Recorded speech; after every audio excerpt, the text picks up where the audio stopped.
Um, all right, attention. This will be a virtual meeting of the Marinwood CSD Board of Directors. There will not be a public location for participating in this meeting. Any interested member of the public can participate telephonically or via internet by using the web link or dial-in information printed on this agenda. Instructions on how to make a public comment during the meeting. At points in the meeting, when the meeting chair requests public comment, members of the public participating in the live meeting, either via internet or telephone, shall indicate their desire to speak. If participating via internet, please click the raised hand feature located within the Zoom application screen. If connected via telephone, please dial *9. All public comments shall be addressed to the Board of Directors and limited to 3 minutes per speaker. The Board of Directors may choose to respond to comments or request staff to respond at the conclusion of the public comment period. All right, with that, can we have a roll call, please, Tiffany? Board President Ruggieri. Here. Director Case. Here. Director Kilkenny. Here. Director Oiserman. Here. I don't see Director Director Shea. Shea will be absent tonight. Thank you. You got it. All right, thank you, Tiffany. And then moving on to adopting the agenda. Does the board have any questions or comments about the agenda? All right, anything from the public about the agenda? Sure, 1 second. Stephen. Good evening, everyone. I'm wondering how these agendas are being created, because each month we bring up items that we would like to discuss at future meetings, and they never seem to get put on the agenda. Is Lisa setting the agenda? Is Eric setting the agenda? Is it a consultation? And if it's a consultation, you know, why isn't stuff appearing? We have issues concerning alcohol in the park. There's other items of interest, and it certainly seems like certain topics are just being avoided, and it's kind of frustrating. We are a democracy, and so I think people's voices, your voices, our voices are important, and the staff needs to listen to what is being expressed and make every effort to create an agenda that reflects the concerns of the community. Thanks. All right, thank you, Stephen. Any other comments? No. All right, then let's move on to approval of the consent calendar. Do I have a motion? Oh, sorry. I motion to approve the consent calendar as written. Do I have a second? I'll second. All right. Any comments from the board? None? We screwed up. We need to adopt the calendar and then talk about the consent calendar, right? Sorry. What? No, Never mind. I'm I didn't confused. screw up. I didn't screw up. Oh, Okay, no, I'll we be don't quiet. have the agenda, now Everything is good. we're good. Okay, so any comments, questions from the public on the consent calendar? Sure, 1 second. Stephen. Yes, you know, once again, we have the consent calendar. It's good to see that the bills that we're paying out, but for whatever reason, we never see the revenues that come in. We've had a couple events, and I don't know how you can evaluate the success, at least the financial success of any activity, if you don't track revenues as well as expenses. That's all I have to say on that. Thanks.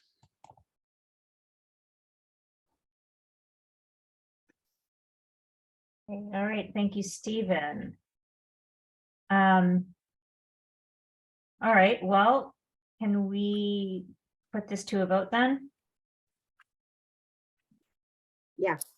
Sorry, I jumped the gun earlier, but I'm Okay. ready now. Board President Ruggieri, Aye. Director Case, Aye.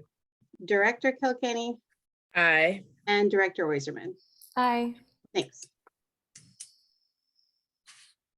Thank you. Now moving on, public comment. Open time for items not on the agenda. 1 second, please. Stephen. We all set? Mm-hmm. Okay.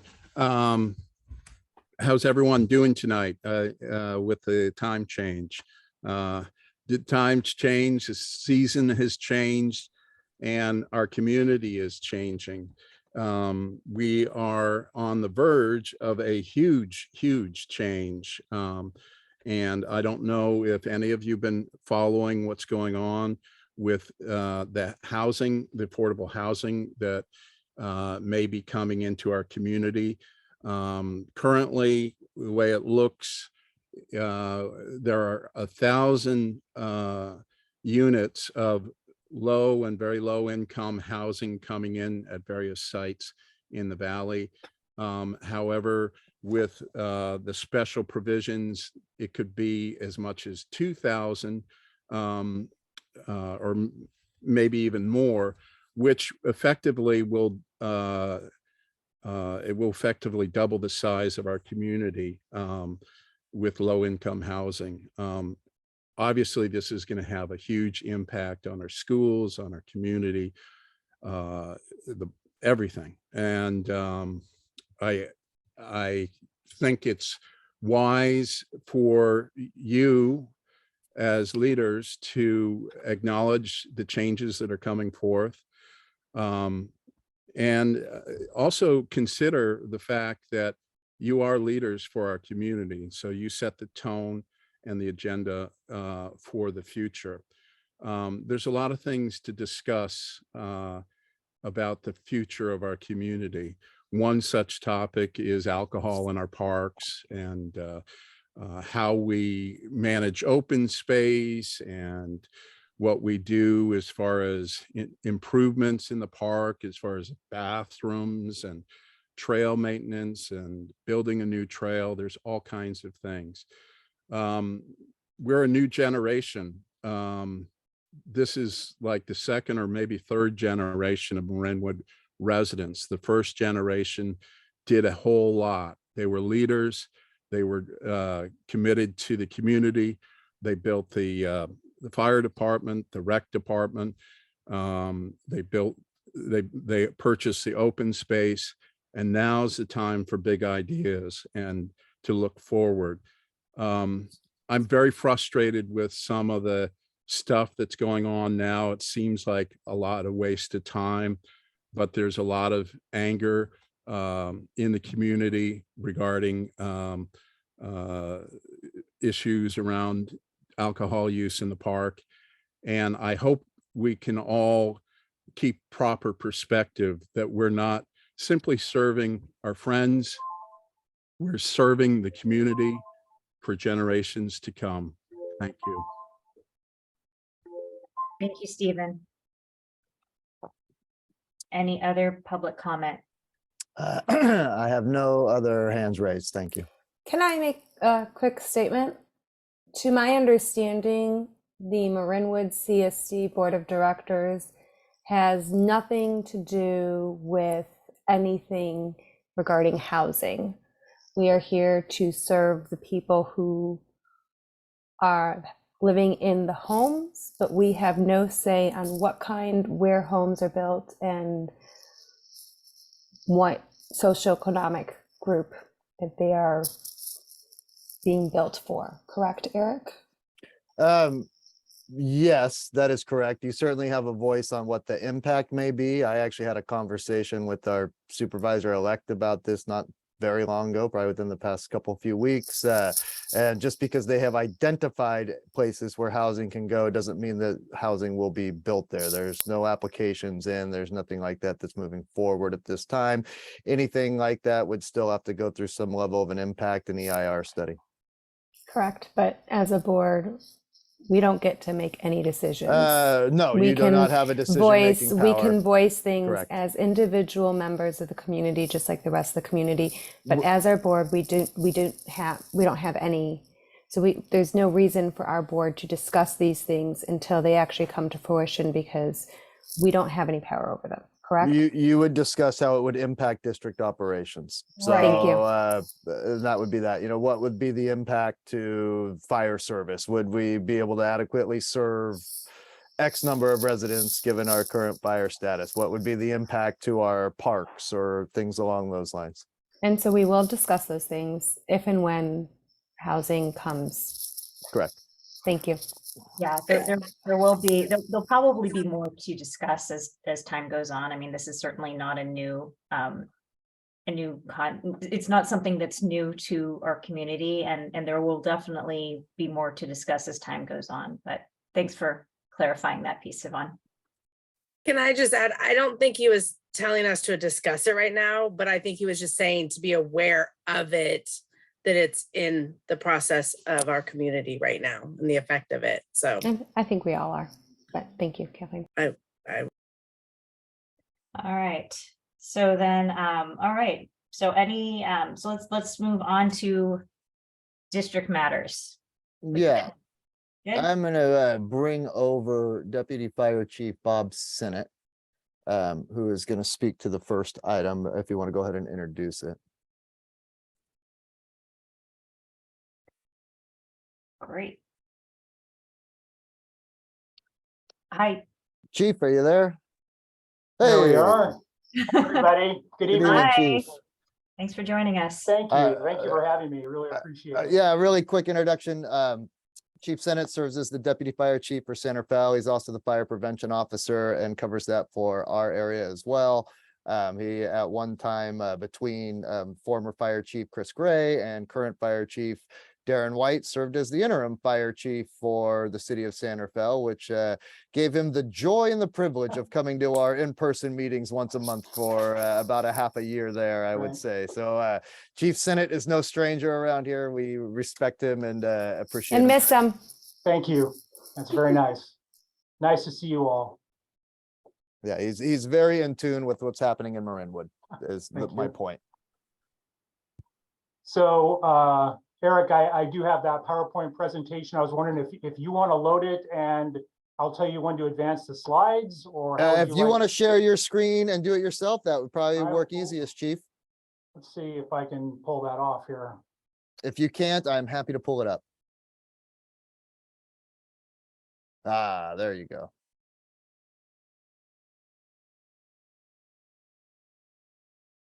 Okay, are you seeing that? Yes. All right, great. Thank you. Good evening, board members. On behalf of Fire Chief Darren White, tonight we are asking you to consider adoption of ordinance 2022-01, the California Fire Code 22 edition and related documents. This is the regular tri-annual update that occurs along with the package of building codes that will be formally adopted by the County Board of Supervisors in the next few weeks. Together, these make up the building and fire codes used in the Marinwood Community Services District. The adoption process begins with the publishing of the International Fire Code, or IFC for short, which is published by the International Code Council every 3 years. The California Fire Code is an amended version of the International Fire Code. Each cycle, the California Fire Code follows 1 year later to enable the review and amendment process to occur. This is similar to the California Building Code documents as well.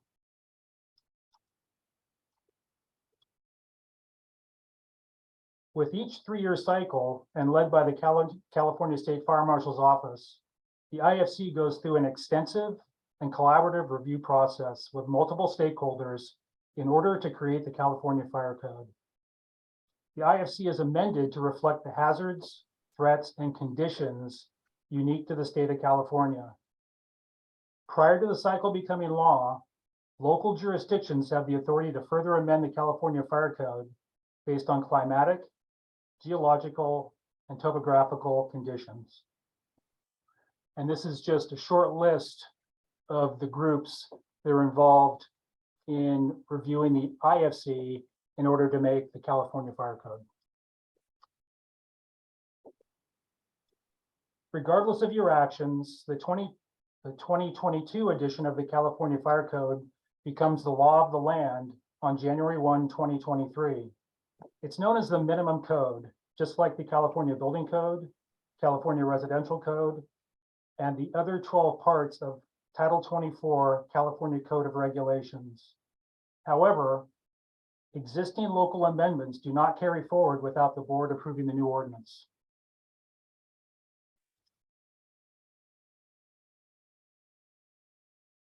The fire code works in tandem with building codes. While building codes control and integrate fire safe design into the construction of new buildings, fire codes dictate fire prevention and life safety on an ongoing basis beyond the period of initial design and construction. Fire codes also regulate activities and processes that occur in buildings, as well as the safe storage, handling, and the processing of hazardous products and flammable and combustible materials. Lastly, fire codes define fire and life safety hazards both within and around buildings and establishes standards for emergency vehicle access and water supply for fighting fires. Each cycle, marine fire agencies include Appendix A of this document into the ordinance approval process. Appendices are often very useful. We formally identify several appendices of the California Fire Code in the adoption process. Because it's primarily building-based, the Fire Code contains very little pertaining to WUI. Thus, Appendix A from the IWUIC provides additional enforcement capability.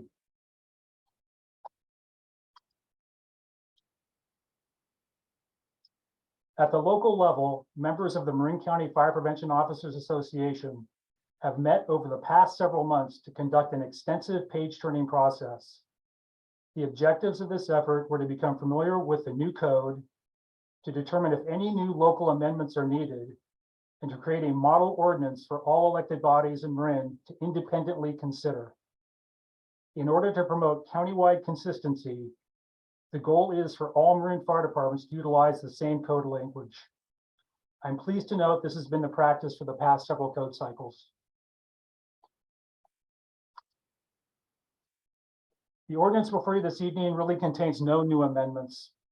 Layout of the ordinance, references, section numbers, dates, and definitions often need updating throughout the code cycles.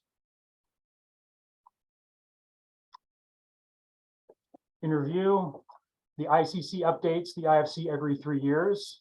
That happened in 2021. The state amends and adopts the following year. That's the California Fire Code in 2022. Regardless of local action, the California Fire Code 2022 edition becomes law on January 1st, 2023. But as mentioned, local agencies have the authority to create local amendments. In Marin, all fire agencies work together to create uniform amendments as needed. The new ordinance must be adopted locally 30 days prior to January 1, 2023 for the local amendments to carry forward.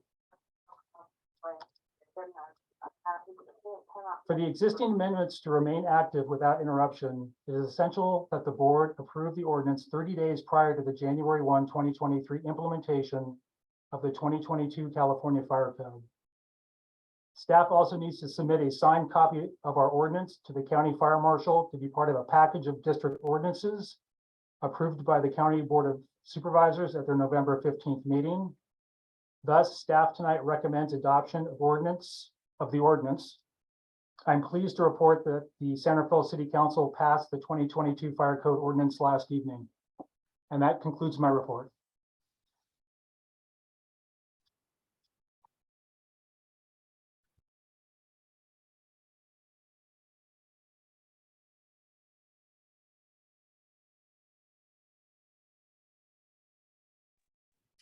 Eric, you're muted. Thank you. I am not sure if the board has any questions right now. You're simply in the public hearing section of this, so we're not doing a motion or a vote or anything yet. This is simply for comment and questions.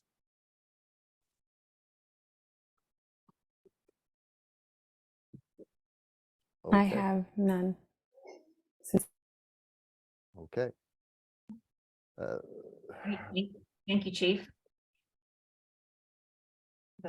Lisa, whenever you are ready for, Okay, so public that means comment. okay, so we do public comment for Yes. 1 and 2? no, Okay. just for one, this is part of the public hearing. Two, after you take in public comment, then you'll just make a motion and a vote to approve or Oh, whatever. okay, A got motion it. and a vote. Yeah. Awesome, Yeah, thank you. but it's silly when they, on ordinance, things like this, you need to have a public hearing. It's the same way that this was introduced last month as part of the consent calendar is also, Right. it was also noticed in legal ads in the IJ as well. Got it. Okay. All right. Well, thank you for the guidance. I have not ever conducted a hearing before, so this is good education. We don't do a lot of this around here. All right. So then, is there anything from the public then? Any Yeah. questions or comments? One second, please. Stephen. Yes, hi, someone's talking to me in the other room. I'm sorry about that. I wanted to find out if why the fire department is arresting people. In this code, and I guess I understand why you would be writing tickets, but when it comes to, cuffing people and bringing them off to jail, that seems to me to be the role of a sheriff or another agency. And maybe you could explain that to me. Hello? Okay, is that That's all I have for right now. This is a very powerful document, and I think I'm surprised that we would have authority to approve this, because this is really a legal document, and all we're doing is contracting for fire services, not trying to, restructure things in our community. So it's pretty heavy duty. That's all I'm saying. Chief, why do you need to arrest people?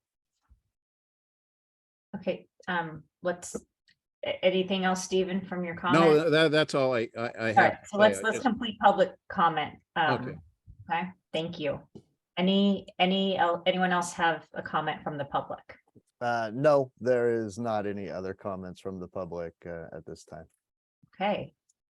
So, Chief, would you like to address the public's question? Any ordinance like this needs to contain enforcement power. If in the extremely unlikely event an arrest were ever necessary, that would have to be for something terribly extreme, the manufacture of fireworks in a residence, something of that extraordinary nature. We would certainly utilize law enforcement. Fire department has no arrest powers. Thanks, Chief. Appreciate that. All right, then. So. Yeah, and then Lisa, if I could jump in, I mean, just to clarify too, Marinwood as the fire jurisdiction in this area, we are the fire authority in this area, hence why Marinwood needs to adopt this document. This happens every 3 years, and as Chief mentioned in his presentation, there are no changes outside of some code changes that come from the state within this document that was last approved 3 years ago. Meaning that the authority that Stephen was alluding to and that Chief Senate falls under your governing falls body power. under our governing, but it isn't something that we're giving new. This was already there, correct? Okay. We did this exact same just- thing 3 years ago. Just and wanted to did- confirm that that's Yep. what I remembered and that this isn't a difference. Okay. No. In fact, Chief Senate was the lead behind this 3 years ago as well. I remember that. All right, can I make a motion to approve You may. Yep. ordinance 2022-01? Second. Thank you. All right, I think we're set for a vote. Board President Ruggieri, Aye. Director Case, Aye. Director Kilkenny, Aye. Director Oyserman. Aye. Thanks. Thank you. Before we move on, Lisa, if you don't mind, Chief, I'm not sure if you're gonna stick around the meeting for a little while. If you are, we'll go ahead and just keep you in the group here with us. And you're welcome to shut off your camera until, I'll be giving the chief's report later on in the meeting. lovely. Perfect. Thank you, sir. Thank you. Sorry, Lisa. Oh, no, not at all. Thank you for offering the option for Chief to stick around. All right, so then moving on to item 3, fiscal year 2022-2023 quarter profit and loss budget to actuals financial statement and variance report. Sure, I included a fairly detailed staff report. Obviously, all of the financial documents for Q1 are there in front of you, which shows all recorded revenue and expenditures made throughout the first 3 months of the fiscal year. At the end of the financial statements, there's also a table noting any kind of variance or items of note of significance that are in there, just trying to anticipate what some questions may be. As you look through, just even in my staff report, again, I know I kind of say this every quarter we do these, but due to the nature of our business, especially from a revenue standpoint, as well as an expenditure standpoint, simply because we've reached the 25% mark of the year does not represent that we should be at 25% of our revenue and expenditures for the year. We have seasonal and cyclical. We also have a lot of lump sum payments that we pay at the very beginning of every year. So those are all reflected into here. As expected, as you start to look at this, again, the primary cost drivers are the same as they are every time: staff wages, benefits, and in Q1, especially the advanced annual insurance payments and our lump sum pension UAL payment that we make every year. So those just kind of look unusually large. In regards to the UAL payment for pension, yes, it was large, approximately $500,000, but paying it upfront as opposed to monthly with interest actually saves the district about $17,200 this fiscal year. I also tried to give you guys just a little bit of a breakdown, a reminder on what some of the upcoming capital project plans and budgeted expenditures are for the coming fiscal year. Obviously, in terms of the budgeted items, the playground play structure, which may or may not be completed by the end of this fiscal year, is a large one. It budgeted at a little over $220,000. Of course, almost $178,000 of that will be paid for through grant funding received from the state. And then I also tried to give you all an update on spending for the maintenance facility courtyard construction project that was approved last June or possibly July, but really just got started with this fiscal year. And then just kind of give you guys a balance sheet perspective, which is not represented on here. As of October 31st, 2022, the cash balance in the district's general fund was stated at approximately $4.65 million. Included in that, excuse me, is just under $100,000 in restricted funds that represent our Marin Wildfire Prevention Authority funding allocations. And that can only be spent for authorized purposes under that JPA. And that leaves our unrestricted at about $4.55 million, which actually is about a $1.2 million increase in general fund cash balance over this time of year, this point in time last fiscal year. Our district OPEB trust fund currently has a balance as of quarter end of $466,062. And then, of course, of the 4.55 million stated above, 500,000 of that is designated as board designated reserves. That is in our general fund. It's not in a separate investment account or anything. So I just want to point that out. And that's from allocating $100,000 at the end of each fiscal year for the last 5 years, with plans to do another 100,000 at the end of this year. So again, those are just simply board designated reserves, meaning to dip into that basically takes an action of the board. And then finally, looking forward to Q2, about mid-December or later, but usually prior to December 31st, we'll receive approximately 55% of our annual property tax and special assessment revenues. Those will be transferred directly into our treasury fund by the county. And then kind of looking at everything in closing, staff are quite pleased with the Q1 financial performance. We don't have any significant concerns. Everything fell in line largely in the way we expected it to. Yet we will continue to be diligent in our planning and oversight of the actual performance of these items. Any questions? That was very concise, Eric. Thank you. I appreciate it. Thank you.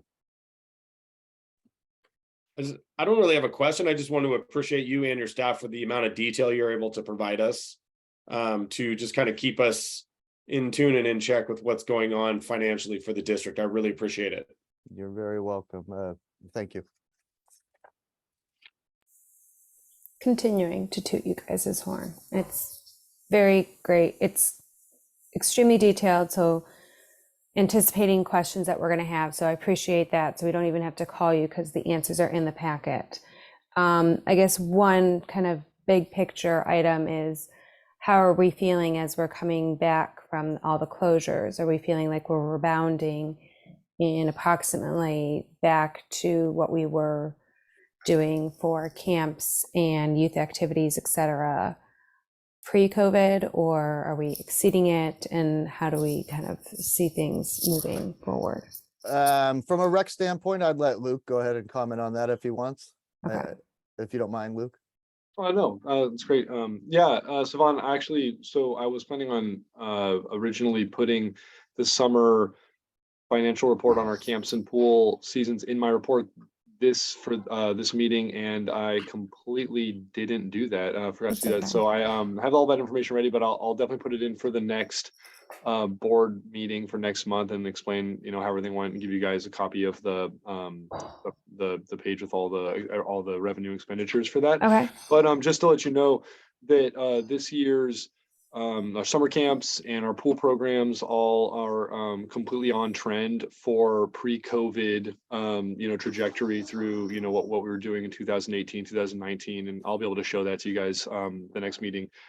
Just that we're, you see a big change when we had to limit everything during the COVID, with all the limitations on how many people can be together, and all of our programs had to be a lot smaller and work a little differently. But this year was a return to normal, and you do see that reflected in the performance and the revenue and everything. So Perfect. Yeah, no, I know that we did a great job with the pause and not making sure that we're spending money that we didn't have. And then I'm really happy to see the rebound as it has been. So thank you for everybody's super hard work and getting us through COVID and getting us smooth sailing as things opened up.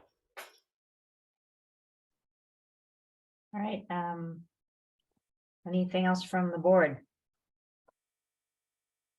All right. Anything from the public? Yeah, 1 second, please. Stephen. Can you hear me? Yes. Yeah, okay. First of all, Eric, once again, thank you so much for putting together these reports. It does give us a much better picture than we've had in the past. But I'm going to make a statement I've made before in the past. I actually think this is a very incomplete view of what's going on in the district. And why do I say that? Because our revenue sources are really from two areas. One, our taxes, which keeps increasing, hopefully, and that's a good thing. And then the other is our business, which is flexible and we really don't have a very clear understanding of the business. And case in point, we look at the Halloween Harvest Festival. We see all the expenses.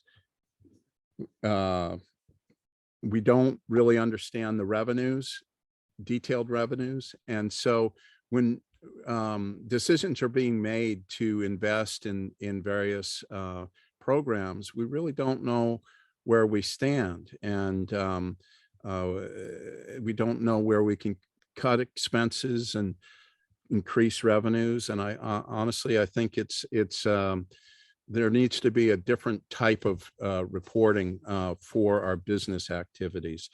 So that's it. In general, we're moving in the right direction, and that's thanks to Eric's good efforts, and I appreciate it. Thank you.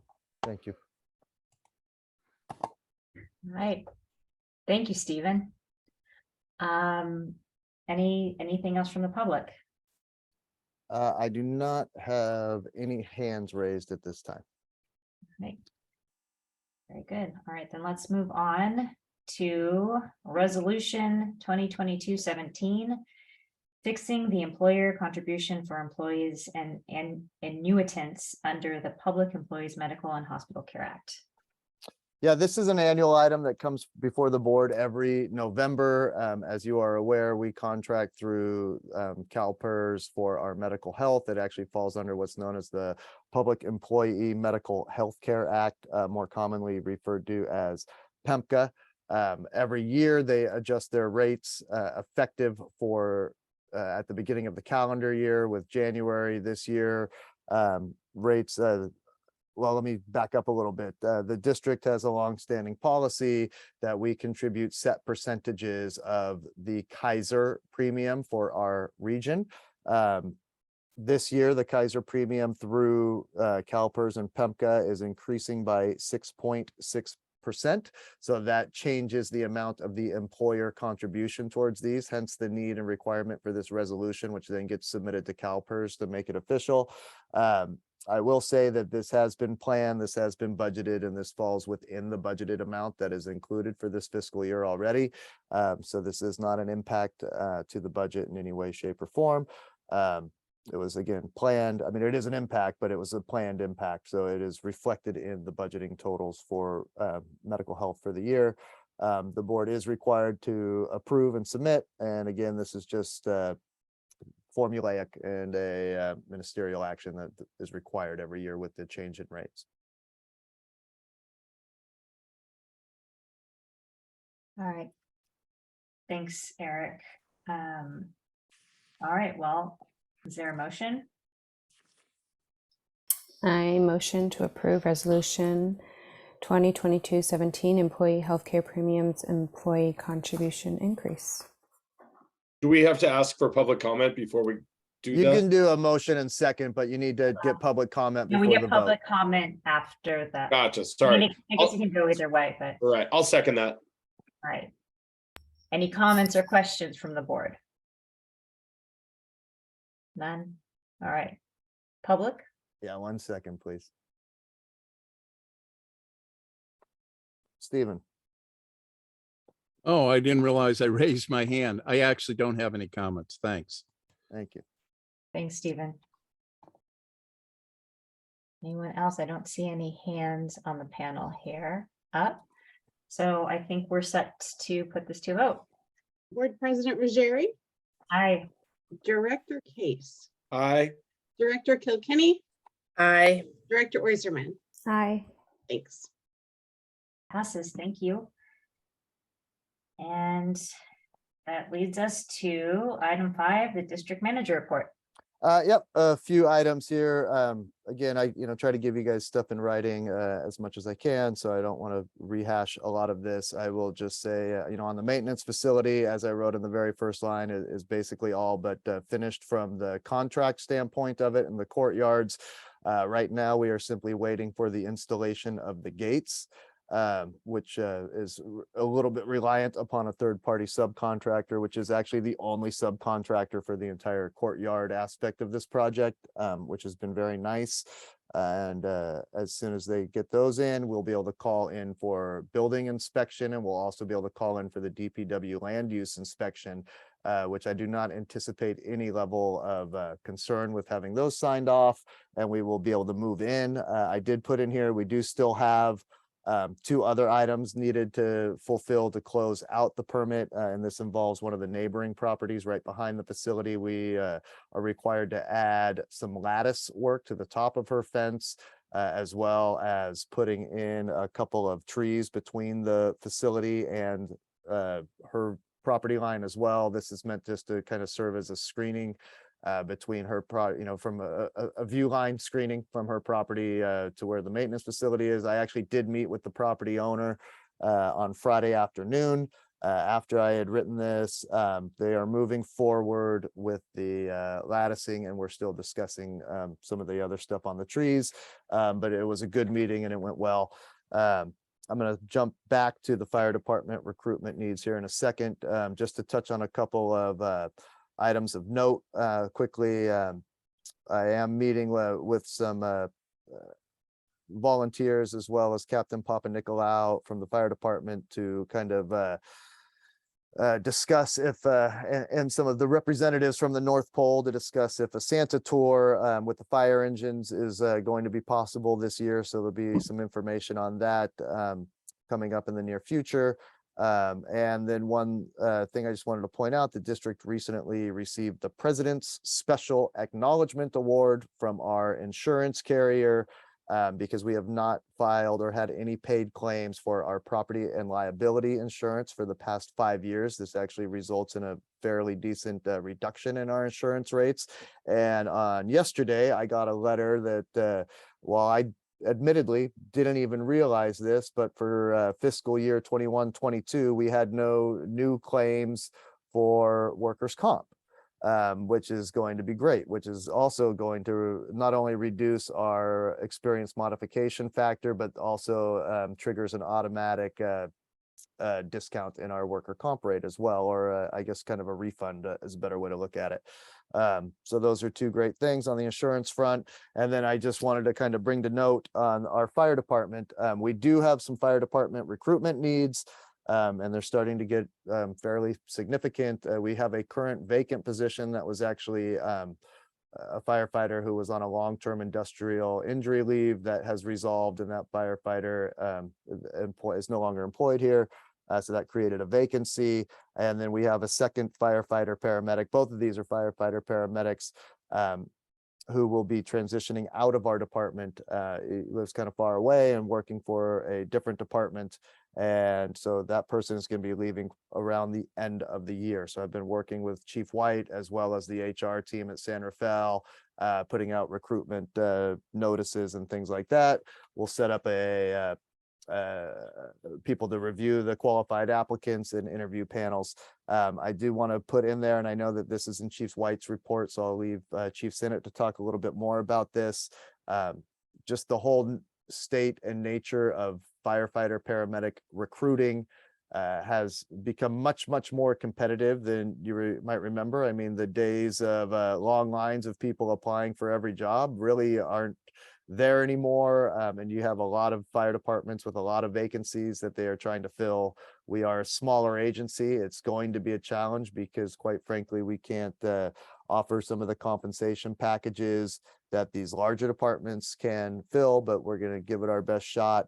And we will see what happens. Firefighter paramedic is, one of the highest in demand, I think, positions that people are trying to fill at stations. I see Chief Sinnott nodding his head. And it was only about 4 or 5, maybe 5 years now that we've been rolling with firefighter paramedics. We always had tailboard EMT firefighters on board, which is the same classification as our engineers and our captains. So while we will certainly give it our best shot, I do recognize that we are at a disadvantage, a competitive disadvantage with this. Hopefully we get some qualified applicants, and we'll just have to kind of take it from there and see what we can do to fill this role. All right, thank you, Eric. Mm-hmm. Anything from the board? I just am definitely not trying to open up a big conversation here. But I just start to wonder, do you see this, Eric, potentially as being, I'm talking about the firefighter piece, a potential first domino to us needing to think about our firefighting in general? I mean, partnering with, I think that domino fell a long time ago, Chris, and Okay. we're several dominoes down the line on that. And in Okay. fact, there has been a lot of discussions about the future of the fire department. I've actually recently sat down again and met with the LAFCO executive officer. We've had some very good partnerships with San Rafael, when we especially that go back many years, but even more so integrated, when Chief Roach retired and we decided to eliminate that position and move into a chief officer agreement with San Rafael, which I think from an operational standpoint was very beneficial to the district. Again, I don't really want to get ahead of myself, but I do think, as a small district like ours, what could potentially come down the line is, depending on how this round of recruitment goes, that rather than recruiting for firefighter paramedics, it might be more of looking for tailboard firefighters. San Rafael technically is the paramedic authority. They have the ambulances. While it's nice when we are an ALS engine company and they can start to deploy paramedic skills while we wait for the ambulance, we are still not of the ability to transport. We rely upon San Rafael for all of that. It's again, I don't want to get too far ahead of ourselves. I want to go through this recruitment process. I want to see what type of qualified candidates we can hopefully get, and hopefully it's not an issue. But if it becomes a challenge to fill these positions, then yeah, it's going to be a larger conversation down the line in terms of staffing and what qualifications we're looking for staffing. Cool. Thank you, Eric. I appreciate it. Yeah, I'm just trying to keep our eyes open and keep our minds open to what's possibly coming down the road. Yeah, and again, I know that Chief White included some of this in his report, that obviously, but I mean, Chief Senate, if you have anything that you would, not to put you on the spot in any way, shape, or form, but if you have anything to add, or feel free, please. Well, Eric, I think you covered it well. There are actually two challenges that are upon us now that I never anticipated seeing in my 42-year career now in the fire service. One is hiring. As Eric mentioned, we used to have long lines that would wrap around the fire station for people just to get an application, an opportunity to apply. That's long gone. Now we have agencies offering $10,000 sign-on bonuses for firefighters. That's something I've never seen before in my career. That's what we're facing right now. So it's not just Marinwood, it's everybody, to be honest with you. It used to be there were several thousand new paramedics in the state annually. That number is down to now a few hundred. It's just not a career path of desire like it used to be. Something else that compounds the problem is the fact that the homegrown local firefighter is long gone, meaning you grew up in the town that you now become a firefighter in. That's just not the case anymore. Firefighters now live a significant distance away because they can't afford to live here. They want to own a home, they want to raise a family. They can't live in Marin County and do that. So they're living in Sonoma County, they're living in Vacaville, Fairfield, and beyond. And then what happens is, if they do happen to work in Marin as a firefighter, San Rafael, for instance, they say to themselves, why am I working in San Rafael when I can work in Fairfield or Vacaville or Sacramento or one of those cities close to where I live and make the same or probably more than I'm making here in Marin. So these are the challenges we're facing. Makes a lot of sense. As a teacher, we're facing the same things. That's a pretty good analogy. Different lines of work, but it's the exact same situation, Chris. Totally. And we're just not finding the interest levels. Used to be people wanted to be firefighters. They were seeking that profession. They wanted it more than anything. And the last couple of recruitment academies we actually had candidates in the academy who were like on the fence whether they wanted to continue or not. I'm not sure this is the career for me. I might want to go do something else. That's something I've never seen before. Yeah. All right. Thanks for illuminating us. Appreciate it. I have one question, and again, don't want to open any cans, but is there any chance, or is it dead, is the volunteer firefighters? Did we Uh, have, or- Kind of still a different program. I mean, our volunteer program hasn't really run since the pandemic started, back in 2020.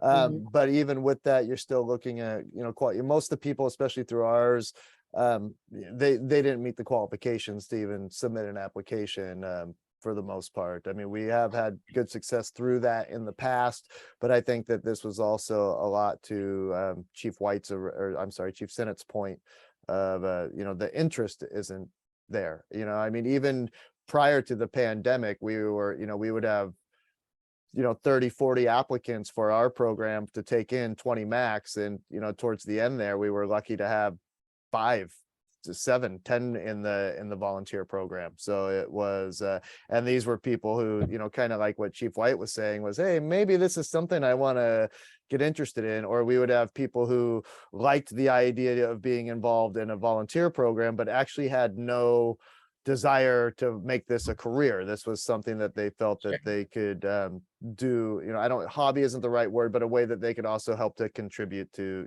communities through that avenue, but weren't necessarily looking to become professionals. Okay. That makes sense.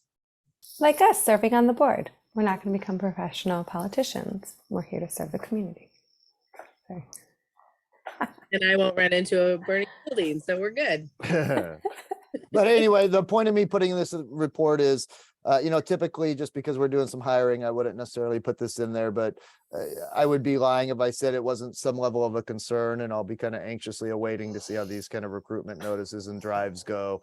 And, I think if we have to start looking at what are we, it doesn't make sense for us to be serving as an ALS engine company, giving our resources and staffing availability, and pairing that with, is that really providing what is the level of benefit it is providing to the community, and kind of looking at some of the raw stats and data. But I don't want to go there yet. I'd like to try to stay optimistic to say maybe we can get some qualified applicants. We've had pretty good luck in the past. Although, when you get kind of people who are just kind of starting their careers, much to Chief White or Chief Sennett's point, well, I'm going to stop doing that, Chief, I promise, is, they come in with, it's hard for us to compete either with a more local agency to where they might be living, or some of these larger agencies that simply provide much greater opportunity for advancement as well, especially considering, our 3 captains haven't been captains for an extraordinarily long amount of time. They're not necessarily close to or looking at retirement ages. It just, if people aren't leaving, there's no room for advancement, as opposed to larger agencies where there's just many more people, many more stations, many more opportunities. Thank you, both Eric and Chief, for putting it together. It's concerning, and I look forward to hearing how it's going and having the discussions we are going to have Well, as that goes on. Yeah, and I But- think to Chris's point too, Savon, and everybody this isn't unique to fire. Yeah, Every employer is having a hard time filling jobs.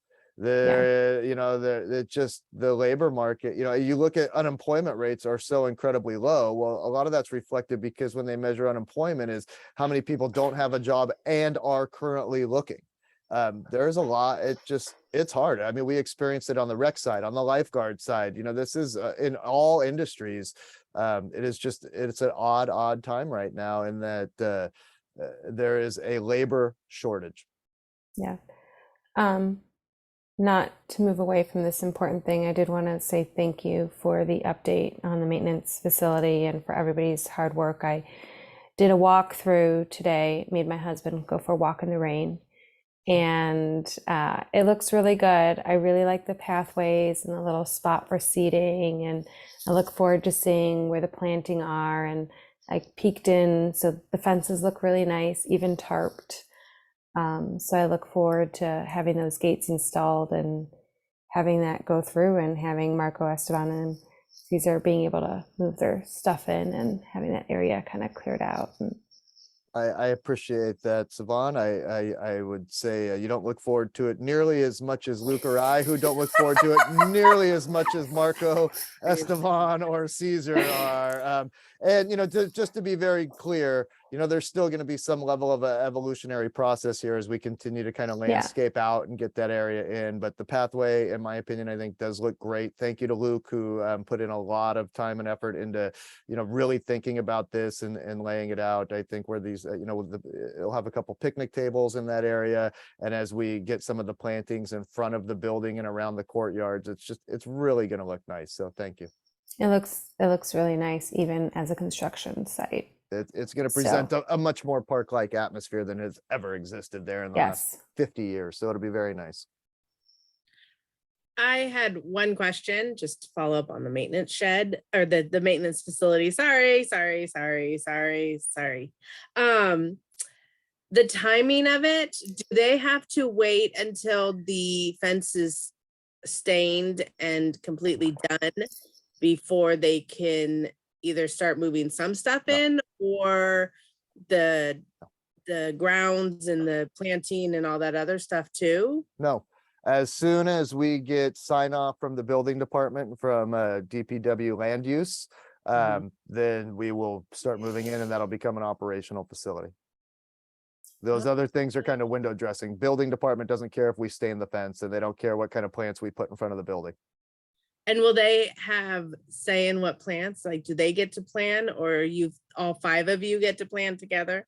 We've had all sorts of conversations about it, and we've brought in one of our park and rec, who is an arborist and city park manager. So there's been a lot of consultation on what exactly it is that's going to go in there that makes the most sense.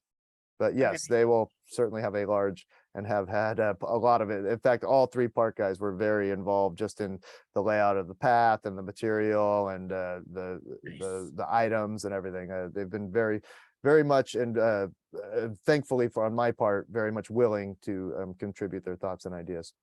Good to hear that. And then my last question, which I know you guys will be so excited when it's gone, how long do you think it will take to get rid of the other fencing and the portable and all the other crap? The other fencing around the temporary maintenance facility, I'd probably defer to Luke on that question, if you don't mind. Luke, what are your thoughts on that? Yeah, no, it's well, I mean, as soon as possible, but the move-in process, we'll probably keep that up during the transition, just because we're going to be having a lot of equipment in both areas. We'll need to keep both areas, the new facility and the temporary site, secure before we get everything in. And we're going to be installing shelving and some storage situations in the new facility. So it'll be a little bit of a process just to get everything in there in a way that makes sense and is well organized. So we're not going to super rush, but our goal is to have all that down as soon as possible and return the park to its normal status. All right. I figured I'm excited to see it, without both of the fencings around and everything. So us too. Yeah. And then Lisa, before you go to public comment, I had something I wrote down here that I also wanted to mention. And I'm not sure how many people have been following this or not, but Governor Newsom quite recently declared that as of February 28th, 2023, the COVID state of emergency will be ending from a state declaration standpoint. And what that means for this board essentially is that the regulations by which we are meeting remotely will no longer apply. So that will be as of February 28th, meaning most likely by the March meeting, we will be back to in-person meetings. So heads up. Thank you for that. Yes. All right. That's news. All right. Cool. Well, then, is there any public comment? Yeah, 1 second. Stephen. Yeah, you guys are pretty chatty there. We're talking about a lot of stuff.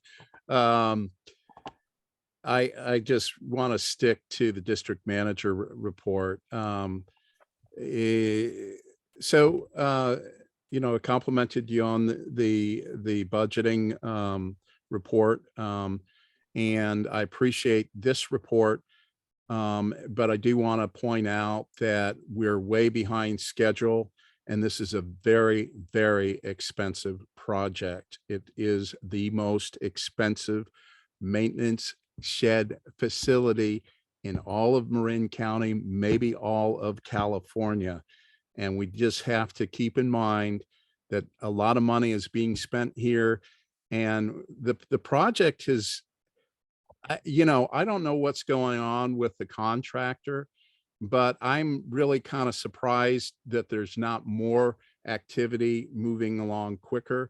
And I think that is as a result of maybe not the best oversight to the project. And I'll just leave it at that. I know that's not an area that Eric has experience with, but it is kind of frustrating because it is costing us a bunch of money and delays that could be used, the money can be used for other stuff. Now, as far as the fire recruitment department recruitment needs, I do think when we run into these issues with recruitment, we need to keep in mind that we do currently spend a lot of money for our fire department. And, I'm not saying that people are overpaid necessarily, but I'm saying that we're a very small district, and we used to get paid for going on calls in the other areas for the city of San Rafael. Now we're paying the city of San Rafael. So we're basically, the way I look at it, we are subsidizing the city of San Rafael with our fire department. I do think it's worthwhile periodically to reconsider the future of the fire department. I do think that the ultimate goal should be either a countywide or a regional fire department that would allow for efficiencies and deployment of assets appropriately. At the beginning of this, I was talking about the potential of doubling the size of our community, and that's going to definitely affect our fire department and our investment. So please keep that in mind. I do have a couple other things that I want to say that, last month, I made some comments critical in the first part of the meeting prior to the meeting with the general manager. And those comments were never recorded, never put down in writing. And so they just disappeared into the ether. I'm very disappointed with that. I expect these public meetings should be recorded. Perhaps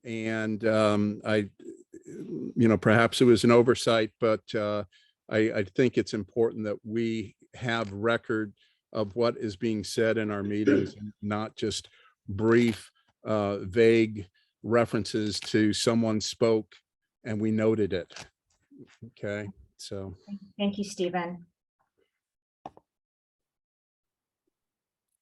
right, any other public comment? No.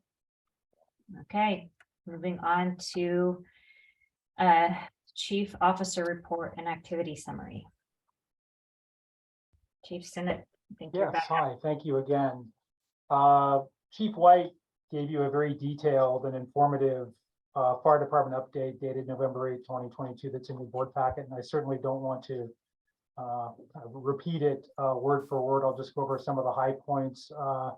Under item number 1, the Wildfire Authority Vegetation Management, there's an update on evacuation, ingress and egress, a risk assessment project with the goal of constructing an inventory of risk factors and dynamic models of wildland spread communications processes and transportation networks that can simulate wildfire evacuation scenarios. So he gave you a very nice overview of that. Secondly, he discusses the COVID-19 guidelines.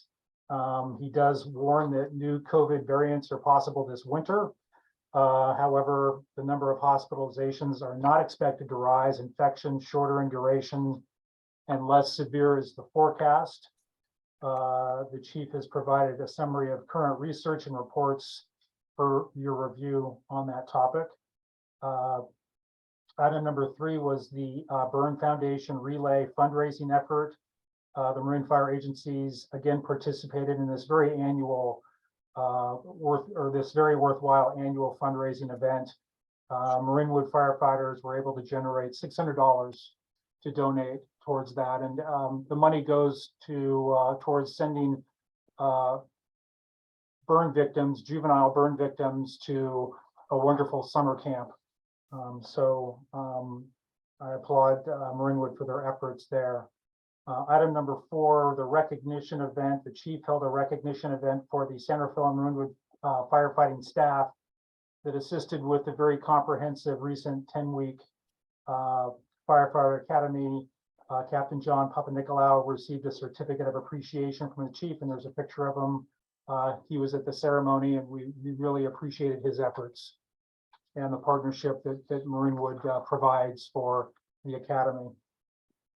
Now, we talked about the upcoming recruitment. The chief notes the increasing challenge and competition. That's what it is now. It's competition between agencies. I talked about those sign-on bonuses. It's like, you know, we can't compete with that. We're really we're facing a huge new challenge, as we discussed. We talked about the number of candidates receiving paramedic licenses in the state has dropped. There just doesn't seem to be the interest. One other area of crisis is the private ambulance business.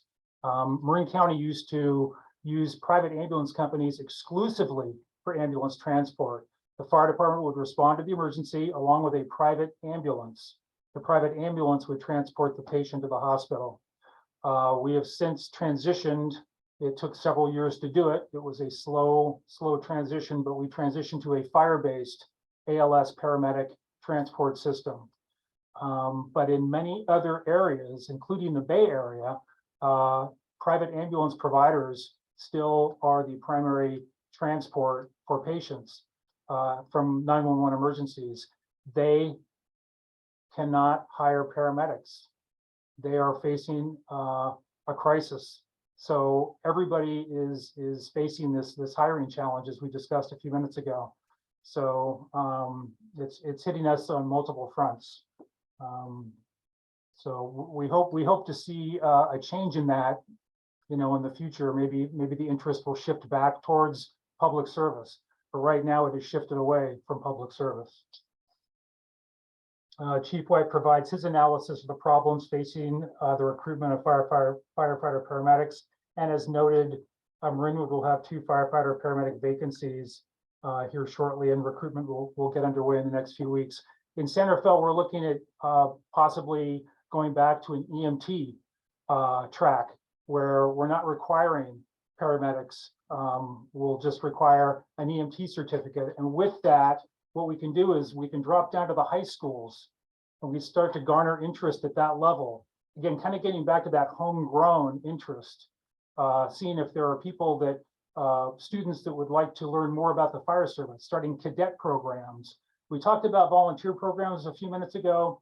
Those are a bit challenging. To be a volunteer firefighter, you need to have the similar training as a professional firefighter to be a responding volunteer firefighter. And people just can't put forth that time and effort any longer. That didn't used to be the case. When I started in the fire service as a volunteer, a few hours of training, they gave you a coat and a hat, you were ready to go. That is no longer the case. A volunteer firefighter needs to be trained to the same level as a professional firefighter before they respond to an emergency. And you just can't find that commitment any longer. It's just not possible, but we're looking at cadet programs, apprenticeship programs, getting into the high schools, offering EMT incentives. People take EMT courses, we will pay the tuition. We're looking at all sorts of things like that to try and get people more interested in the fire service. So we're trying anything we can, but the paramedic issue is a growing one. And the kind of the lack of new qualified paramedics across the state is impacting everybody, fire departments, private ambulance companies. The chief attached the call statistics for the month, which are probably similar to those you see from month to month. I didn't see anything that jumped out of concern. The other thing I wanted to mention quickly was I mentioned 2 challenges a few minutes ago.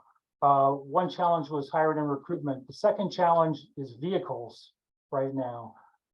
Finding vehicles. There is a nationwide ambulance shortage.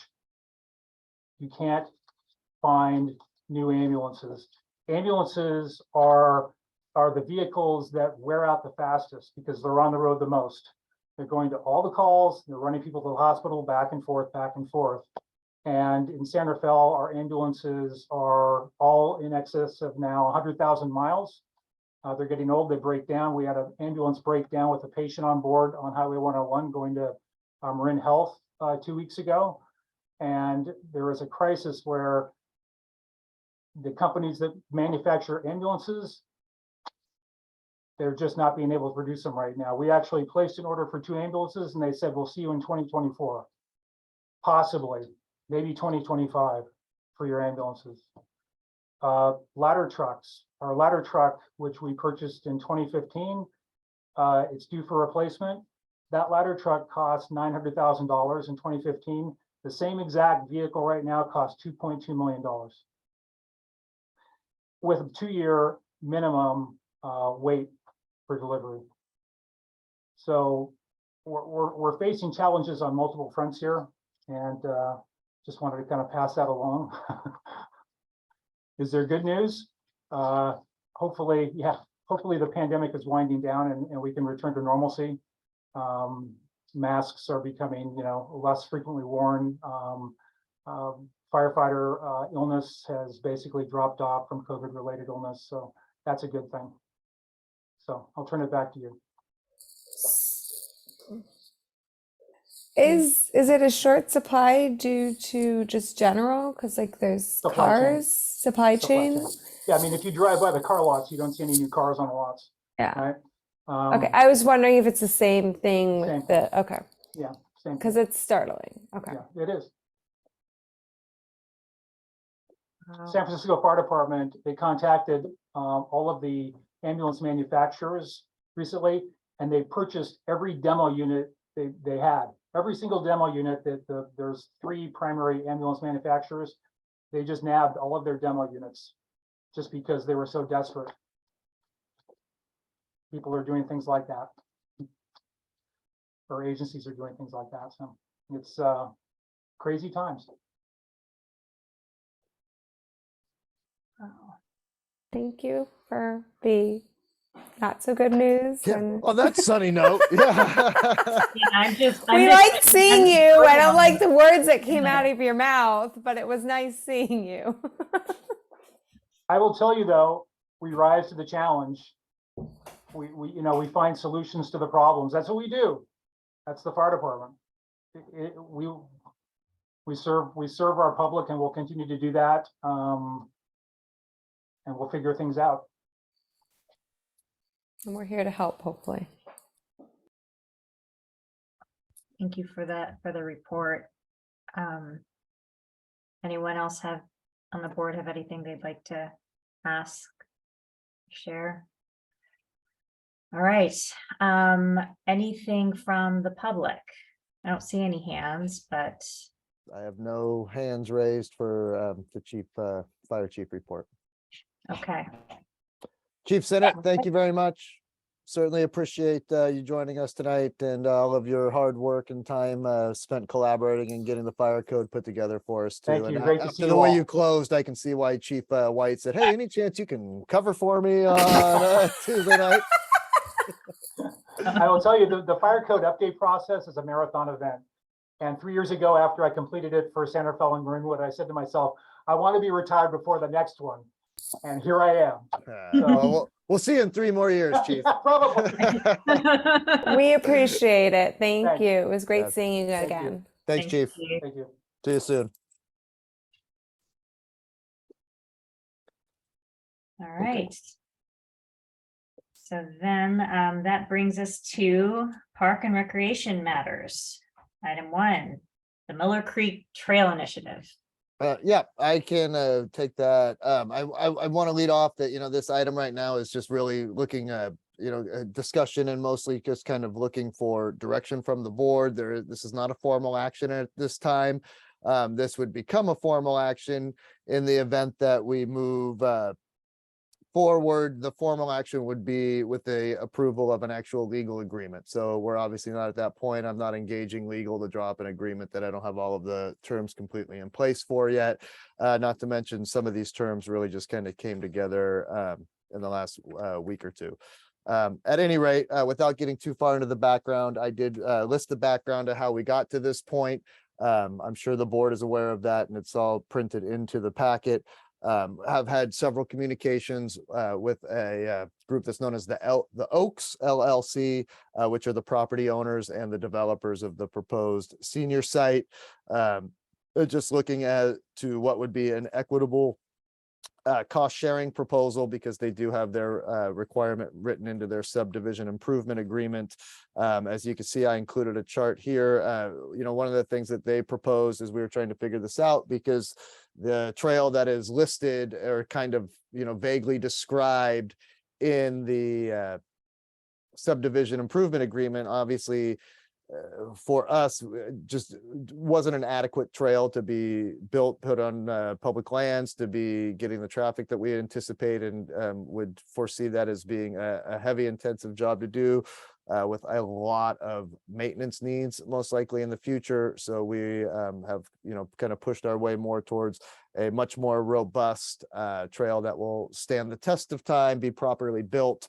But with that said, when we're trying to come up with a cost sharing agreement on this, the developers proposed and staff agreed and thought that it seemed fair and reasonable to go back to Timothy Best, who is a trail design engineer, and ask him with his familiarity of the area if he would provide us with an estimate of what it would have cost to build the trail as described in the 2006 original agreement. So that is the chart that you see at the bottom of page 1 of my report.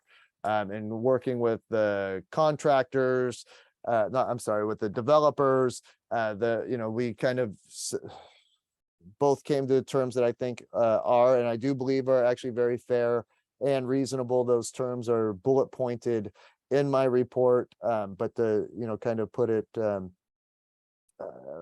out there, they have agreed to a one-time fixed payment amount of $150,000 that would be applied towards the construction of this trail that the district is preferring to build. They would provide that contribution promptly upon completion of the construction of the bridge that extends from Marinwood Avenue that will be leading to the proposed senior living site. In accordance with the 2006 agreement, due to lack of accessibility, trail construction really cannot begin until the aforementioned bridge has been completed anyway.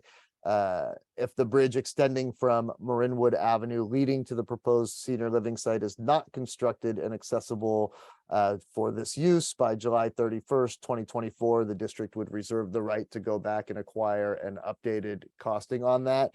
One of the things that we looked at in coming up with that date, they actually wanted a slightly farther out lead date, but settled on this date. They are really hoping that this bridge is actually done within this next building year for this type of project, which would be essentially April through October of 2023, which would be fantastic. But much of that is also out of their control, just as we have experienced here. They currently have had plans sitting for months at the county waiting for approvals. At least that is what they have informed. But they're really hoping that now that they know they're not going to be able to work on it until next April, that they can get those things in line. I thought 7/31/24 was a fair date, especially since we settled on a cost that actually is more than the construction cost of the other trail. I feel that again is fair and reasonable and not an unreasonable term. If it stretches out beyond that, we can always take it back and take a look at this. What that would do at the point that they make this payment would basically relieve them of all responsibility for the trail. The district would take on all project management aspects, we would have the sole right to determine final trail placement, design and construction concepts, selection process of the qualified bidder, which is kind of spelled out anyway through public works laws. And again, we would be responsible for all the required biological and cultural studies, CEQA compliance, permitting, public engagement, and would ultimately assume all project costs incurred above and beyond their contribution. Again, I do feel that this is a fair and reasonable agreement for both parties. My recommendation would be that the board generally accept the proposed terms as presented and direct staff to engage district legal counsel to go ahead and finalize a draft binding legal agreement, which would include all of the presented terms and conditions, as well as all of the other legal language that they would feel is necessary for such an agreement. Questions? I'll start. Okay. You have a dollar amount here of 274,000. Correct. Is that the original one that we decided that we would go with? Yes. Does that include all the reports and all the research and everything that we have to include? No. So do you have an estimated amount of what this whole project as a whole would cost? I would be a little hesitant to give you an estimated amount on that, but I would say you'd probably be looking just for the biological, the cultural, those studies would fall somewhere between 7 and 10, I think would be my safe estimate at this point in time, 1,000.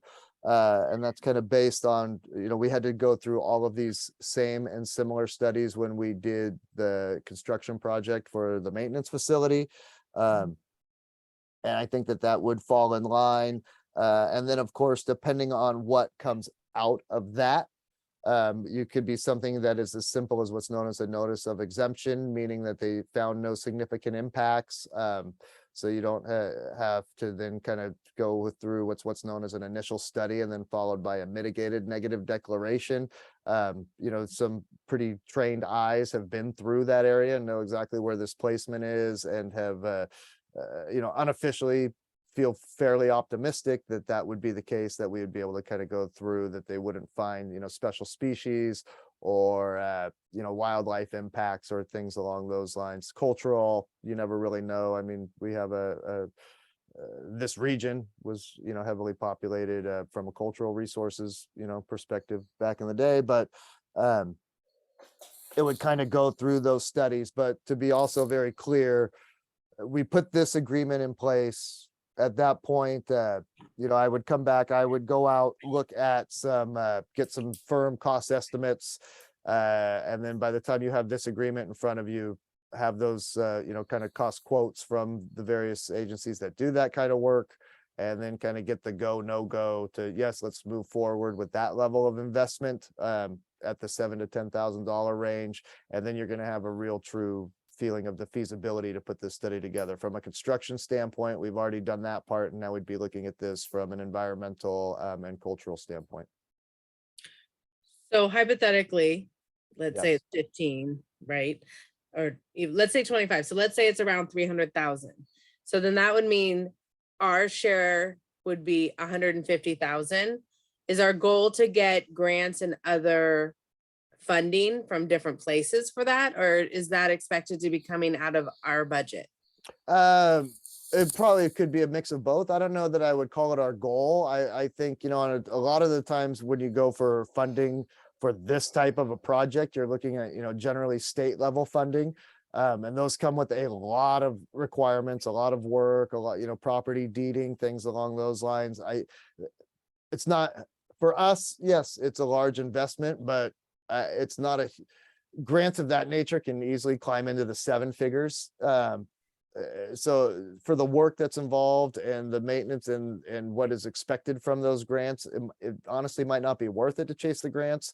That said, we will certainly keep an eye out for funding that could be available and look to the feasibility of applying for the funding. But as somebody who, managed nonprofit organizations for years, I can tell you sometimes that, to give you a cliche, that the juice isn't worth the squeeze. The So paperwork is overwhelming. well, for it's the not just dollar. the paperwork, it's also the requirements that come with that funding. that extend beyond, paperwork is one thing, paperwork can be done. But it's just other requirements that can often come with funding of that nature too. Okay. But yes, they will be explored. How about that? Well, I'll thank just say it, I'm a little on the fence with it to see if this is where me as just one individual of this board would want to spend the 150,000, estimated 150,000. Okay. I think I've got one, maybe two things. Number one, I think this is just to answer you're on the fence, Kathleen. I think we're a long way from deciding whether we're doing this or not. I think we're just still in that conceptual place because we'd have to bring in a lot of public input, especially to those people who are most directly affected, who this is gonna, be within the feet of their property. But before we even walk that road, I'm the thing that jumps out at me, and Eric, I totally understand why you were bargaining with this. The July 31st, 2024 is a concern for me because when we're looking at rates of inflation now, and our park maintenance facility certainly fell prey to this, not anybody's fault, but it's just the world and world economics. That my concern is that if we go another, basically 2 building seasons, at the rate of inflation, we could be pricing ourselves out of this, that a $278,000 trail could grow really quickly. So I'd be interested in changing that date to the end of the next building season. I think you mentioned October. I'm not sure if that's accurate, but I think you were saying the building season is like April to October. So I'd like to say something like October of 2023, whatever the appropriate date would be, that if they don't get it in by then and we don't have access by then we'd have to go back and evaluate, what are the inflationary factors to raise that 150,000. Or maybe the reality is 150,000 is we could argue that's 50% of this project, that they would be in for 50% of the project when we get access to that based on their bridge building. And then, that could be I guess that's another way to approach it, is what I'm thinking. Could be. I think that their concern, and again, I'm not going to speak for the developers here, other than Totally to get it. kind of tell you what our thing was. I guess let me lead off by two things in comparing, kind of the two projects. The maintenance facility was also very material heavy. Yes. This isn't not a lot of material involved. You're looking, kind of primarily at labor in the construction of this project, which, yes, labor does go up. It'd be subject to, public works, prevailing wage, things along those lines, which is also, again, why, coming in, I thought at 150 and above, because originally they wanted to say, okay, well, here's at the 135. And then recognizing that we're going to be kind of taking over some of that other stuff does cover some of those other expenses that are in there as well. But I don't, I understand your concern, Chris, and in looking at this from 7/31/24, I also understood what it was exactly that they were moving through and trying to get accomplished, and all the regulatory agencies that they've been working with, not only the county, but every other agency, and getting their plans in. They had really hoped to be able to get it in this season. And I think the expectation is still hopefully to get it in by next season. And if you look at July 31, 2024, the reason we kind of settled on that date was if for some reason it does get pushed to 2024, then they have the very beginning of the building season to get that done. So that way we can kind of get it done by the end. I'm happy to go back to them with a different date. I'm happy to go back to them with a different date, but just through a lot of conversations, I will tell you that I think we settled on, kind of came to this term along with the 150,000 term, which I was pretty happy about both, especially on the 150,000 side to be contributed towards this project that we may or may not do. Their Right. hesitation was just simply because so many factors are also out of their control in being able to move forward. And I think both parties just want to kind of resolve this part of this project. And I totally, number one, I appreciate, I know you've worked hard on bringing this together. I guess for me, I'm trying to protect the people of Marinwood and their tax dollars in saying that, whether we do this or not is a whole separate issue. But if we did, I would like to protect us from having to reach deeper into our pockets to do so, because this has been a longstanding agreement. And to me, okay, let's say it goes up $10,000 more for them. I think that's something that they owe us, given the nature of the agreement, as opposed to us having to dive deeper into our pockets. And potentially maybe that determines whether we even do the project or not, right? And I'd hate to have it come down to that when this company really needs us to be able to do that project, if I understand the agreement from earlier. Well, and to be clear, they weren't the original owners or proposers of this entire project. They kind of actually wound up buying the property and the rights to develop it with this approved. And in looking at what this was, saw an old 2006 agreement that says, oh yeah, and you got to put a trail in here. Which, as we've heard kind of in past comments of, oh yeah, just get a couple guys and a shovel and you can build a trail. And we're saying, yeah, it's not quite that way. And that's not the type of trail we would be putting on our lands. Even at the rudimentarily described trail that is in the language of this agreement, with the placement of it, with the width of it, with the way that it would have to be designed. I think we're trying to steer this ship a little bit in terms of having a much more higher quality product that will last for a long time and be extremely well built. So, again, I understand our role is to look out for the district, but I can also understand their perspective and how they're looking at this as well, and what they kind of taken on, and thing is, really kind of taken on a life of its own. So yeah, totally get it from both sides. Because I don't represent them, right. I represent the people in Marinwood. My 2 cents would be to ask them to change that date to, again, I'm not sure the exact appropriate end of season for 2023, but it would be the end of their building season 2023, which I'm only trying to search the recesses of my feeble brain, and I think you have mentioned October before. Yeah, that was like the start of the rainy season or Right. something, like That's October just 4th my or opinion. something. Obviously, Yeah. other people on the board may have a different opinion, and I can be outvoted on this. Well, I don't think we're going to a vote tonight, but I think it, well, I don't, Sivan, is there anything that you would like to add or any questions? I mean, we all want the best for our district. My only concern is if we go back too many times, they'll just say, you know what, we're just going to not even give you any other extra money. We're just going by the original. And if there's maybe a possibility of saying,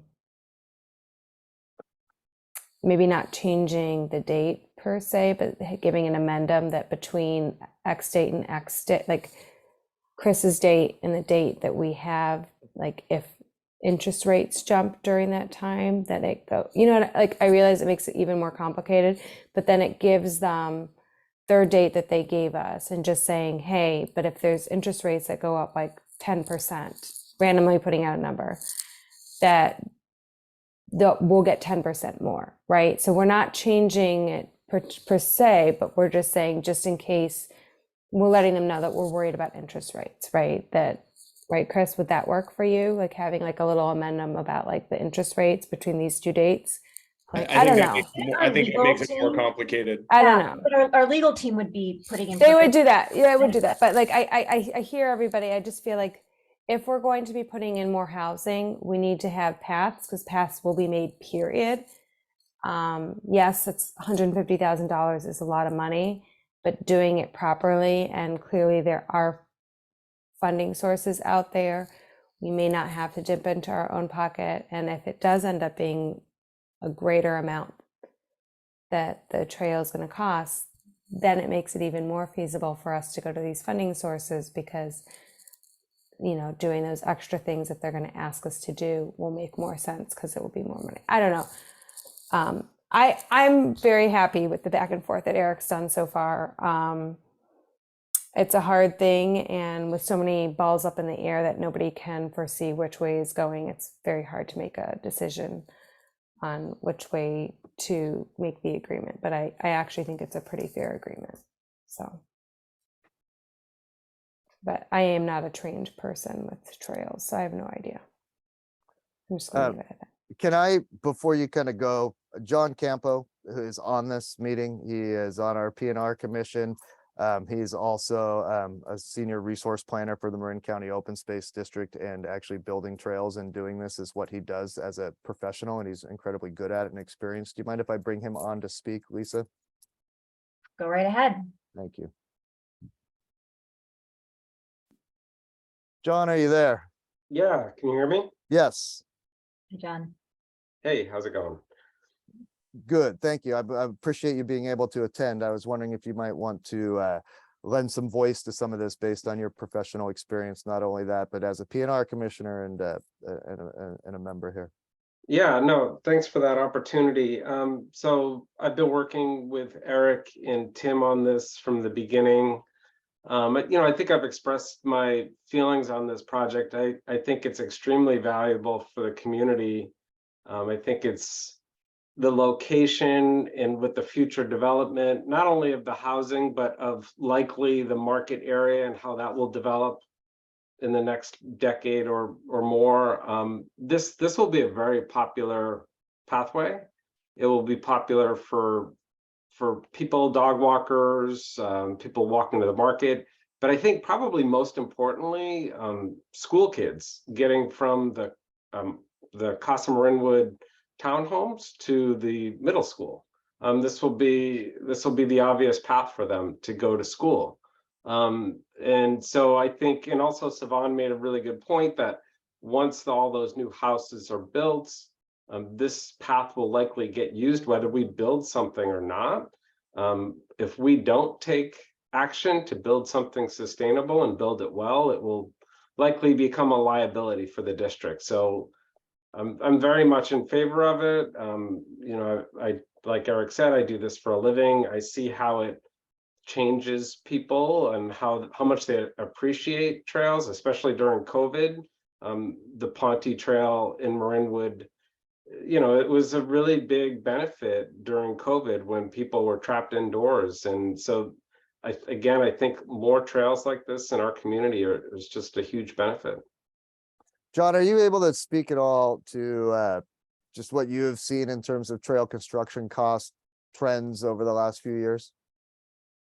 I mean, you did talk about in this particular project, we're looking at buying rock. So we'll buy rock and we'll buy labor, which there'll be equipment rentals, but there won't be other materials. So costs go up, but I mean, I've been on this call for a while. I listen to the fire department and others about difficulty hiring people. So it's consistent. Its costs are rising consistently. The trail building is no different. And I would say that's my exact concern, is we would expect costs to go up. And so I think we're in a position to protect ourselves if we can. Yeah, and I heard your comments too, Chris. I mean, I don't have really strong opinions about the negotiations with the developer. I mean, looking at Eric, I saw the document that Eric provided, and it seems reasonable to me. 150,000 was actually more than I thought we would get. So I'm actually happy with that number. But if the dates and whatnot need to be tweaked, I mean, certainly that if that negotiation is available, then that makes sense too.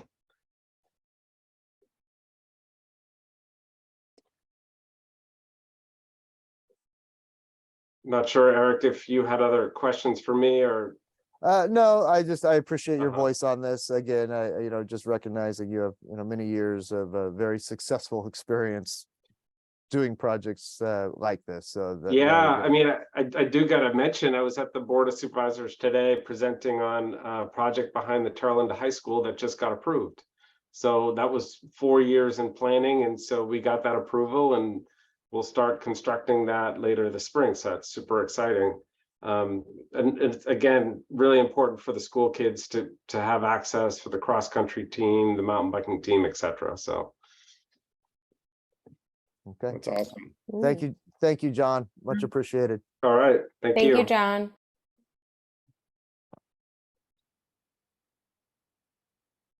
So what I am taking from this is, really kind of going back to the developers and, essentially putting a right to revise date as of, just even, you might as well just say 12/31, 23, doesn't really matter. As opposed to October. If it's not done in October, the 12/31 date doesn't change that materially in any way, shape, or form, but it always looks nicer on a piece of paper. Hey, I want to really be clear and point out that's my opinion, but there are 3 other board members here. It's not like I'm gonna go home and cry. Well, I'm already home, but I'm not gonna cry if they outvote me. I'm just expressing my opinion on this one. I mean, I don't know that I see the harm in making a request for that type of an amendment to see if that's something that would be feasible. No, I to be clear, that's where I started. And their numbers also started lower, and we got to this 150 with pushing that date out a little bit. I'm happy to go back to them with it if we want to engage in a much more formal level of negotiation with them. I would assume we can do that as well. But 12, that was always, kind of the date that I had. They also came in with a lower number, and I said, look, if we can push this number up higher, then I would be willing to take it to the board at that date. And they actually wanted 12/31/24. So that was when we moved it to 7/31, which would give them time to complete construction at the start of that cycle's season. Right. So, I guess the only thing I want to reiterate is I wouldn't be willing to go down in number in order to change the date. Let me just put it that way. Well, we could also go 160 and keep their date.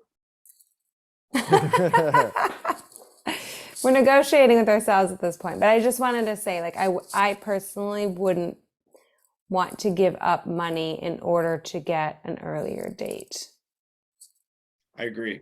Right, I don't think any of us do, but yeah, no, I mean, I think that piece is clear. So if it were, I think having that dialogue, I think will be helpful, and we can kind of see where we can go from there. Well, I will let them know that we need to move it to 12/31, and just we'll kind of have to go from there. I will say, I mean, it's been a very collaborative process. I appreciated the way that they've been communicating with us. Like I said, they could have made this very difficult as new people who kind of came on and said, look, the agreement just calls for this, so we're just going to build this trail and we're going to wipe our hands from this. And I've recognized that, we're trying to do something bigger and better than what the agreement calls for. And they've been willing to work with us on that. So, I do appreciate the levels of communications that they have had. Better marketing for their houses. You can blame it on me. Well, they're building a senior living center and a memory care unit, so I'm not sure they're going to use the trail as marketing for it, Savon. But okay, Maybe they won't mention it. Yeah. Um, Okay. You want public comment, Lisa? Yep. Yeah. Steven. Yeah, hi, I just want to remind people that doesn't matter where the money comes from, as long as we get the money. And I think there's lots of time to explore different grant proposals. For example, accessibility, bike trails. I don't even know what's out there, but I know this is the kind of thing that if you pitch it right, you get money. And so I would recommend that we just don't fixate on the Oaks developers, but think in terms of where else we can get some funds. The other thing I want to say about this is I think there should be a vision for this particular trail. One of my concerns is that it would turn into a bike only trail and it'll be dangerous for people to walk. So, that's something that the board needs to discuss. But I'm sure you can come up with something. There is a problem, I think, in Marinwood Park with speeding bicycles. It doesn't happen too often, but especially with these electric bikes. I was walking the other day and someone had basically it looked like an electric motorcycle. He was wearing a full face helmet and it looked like a motorcycle, and it did have pedals, but it was a very powerful bike, I could tell. And you can really do some damage to some walker if you're going too fast. So I guess two things. There's plenty of money out there, but we also need to think in terms of how this trail is going to serve our public. Thank you.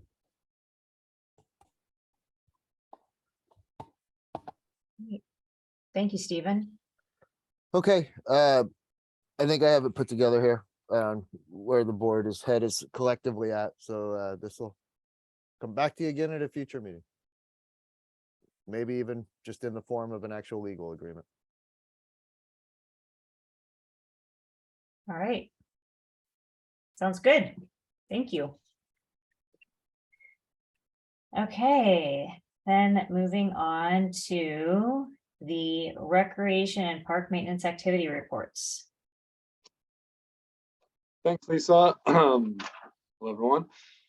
I'll just touch on a few points in the report, try to keep this fairly brief, but just one thing that on the recreation side, it's kind of a new phenomenon. We partnered with the Lions Club a couple weeks ago to run a vision clinic for our preschool program, which was really neat. It was a really fun thing to watch these little preschoolers doing the different eye tests. We had a couple different stations set up, and it was deemed a successful clinic in that a few anomalies were detected, and so we recommended additional screening for those individuals.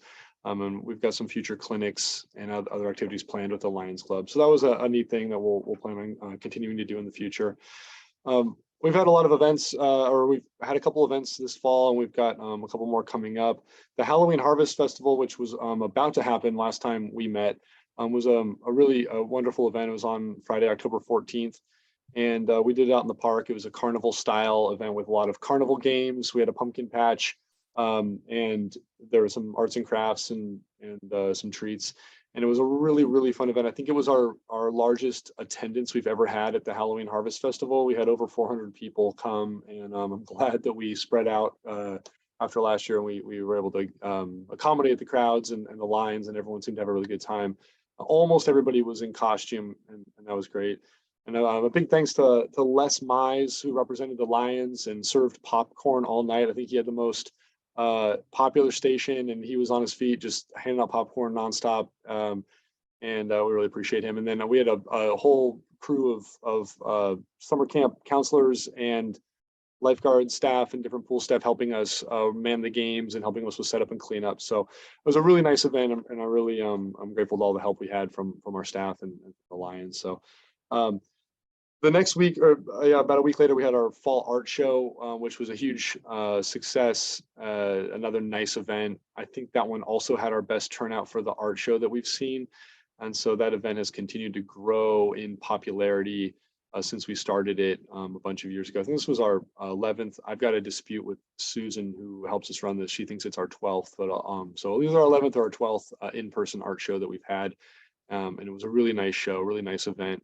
And we look forward, we'll have another one coming up in the spring. So the next event we have planned is our wintertime event. We are doing another kind of a repeat of last year's outdoor Christmas concert or holiday concert event. And weather permitting, we'll do another one of those. We'll have photos with Santa. We'll have a lot of, we'll have some arts and crafts for kids. We'll have hot refreshments and some heat lamps and things. But if the weather allows it, we'll have another outdoor concert. We'll move it inside and do a plan B if it's raining on us. But we're making a lot of plans for that, and that should be a really nice event again this year. So staff are hard at work getting that all figured out and planned. And then our other programs are going really well.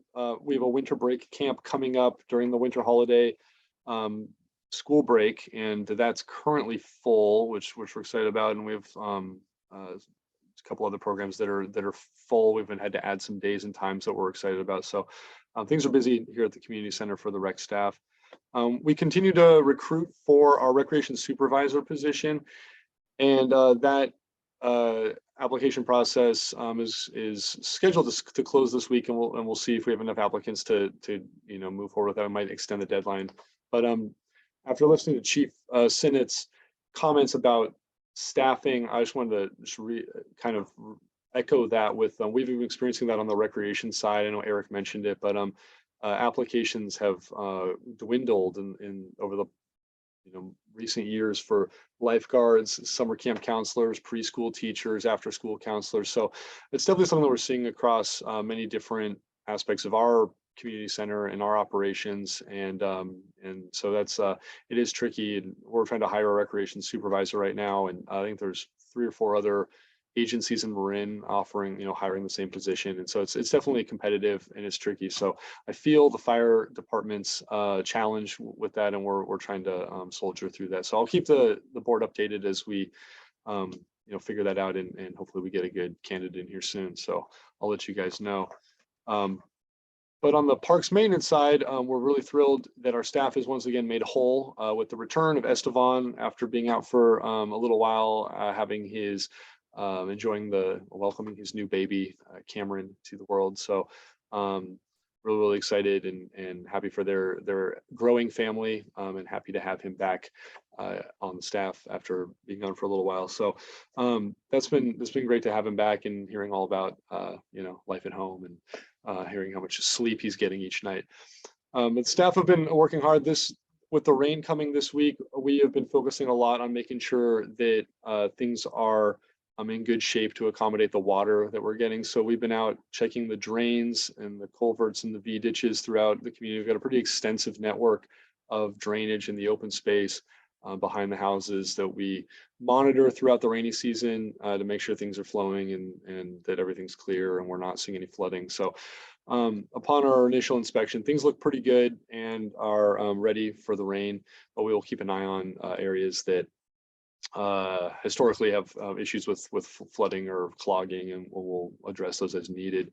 We've been out in the creek a little bit last week and this week, walking along the creek, just checking for hazards there, and also identifying areas that we'll address for erosion abatement this December when we have that's a good season for doing a lot of plantings.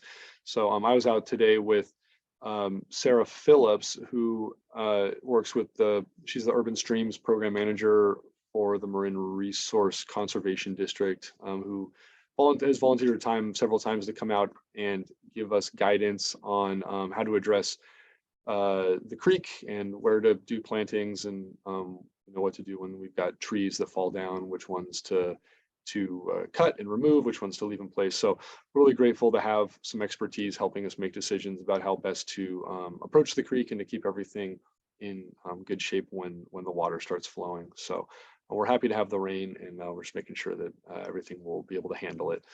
In addition to that, the staff has been doing a lot of maintenance at the pool. Now that the pool's closed for the off season, we've been getting the bathrooms repainted, making some much needed repairs, and then also getting some of the equipment winterized for the cold and put away. So we're making preparations for the next season, while also kind of keeping things, getting things all covered up for the rainy winter that we're hoping to have, and that's been going great. And so yeah, I think that's all I wanted to cover. Please let me know if anyone has any questions or would like me to go any more in depth on any of that. Thank you. Thanks, Luke. I had one question, Luke. I don't know. It sounds like you guys have been super busy. Do you guys have a timeline? I think we were going to start looking at restrooms or possible restroom solutions? Yeah, so that we have had some conversations and have looked at some of the options with that. At this point, I think our next step is we are wanting to bring in an engineer that can kind of let us know what the options are in terms of tying into existing utilities and sewer lines. We have not had someone come out and look at the site yet for that. We've got a few different locations we've been thinking about for that and identifying those so that we can have someone give us an assessment and let us know what the best options are. So we have had talks on a staffing level about that, but that's where we're at, and we'll hopefully have some more information to bring to the commission in the next month or so with kind of where we're at. Yeah, Perfect. Can I jump into,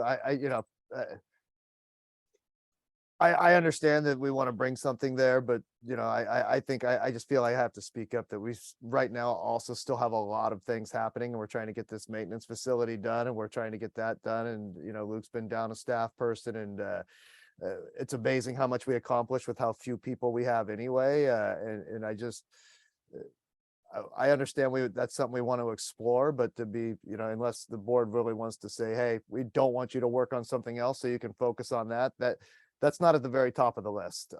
That said, we're not neglecting it, and we're certainly going to look into it. And as Luke just mentioned, when you start looking at engineers, there's costs associated with that. So we're going to, have a civil engineer come out to lay out something for us, or even just to give us his advice.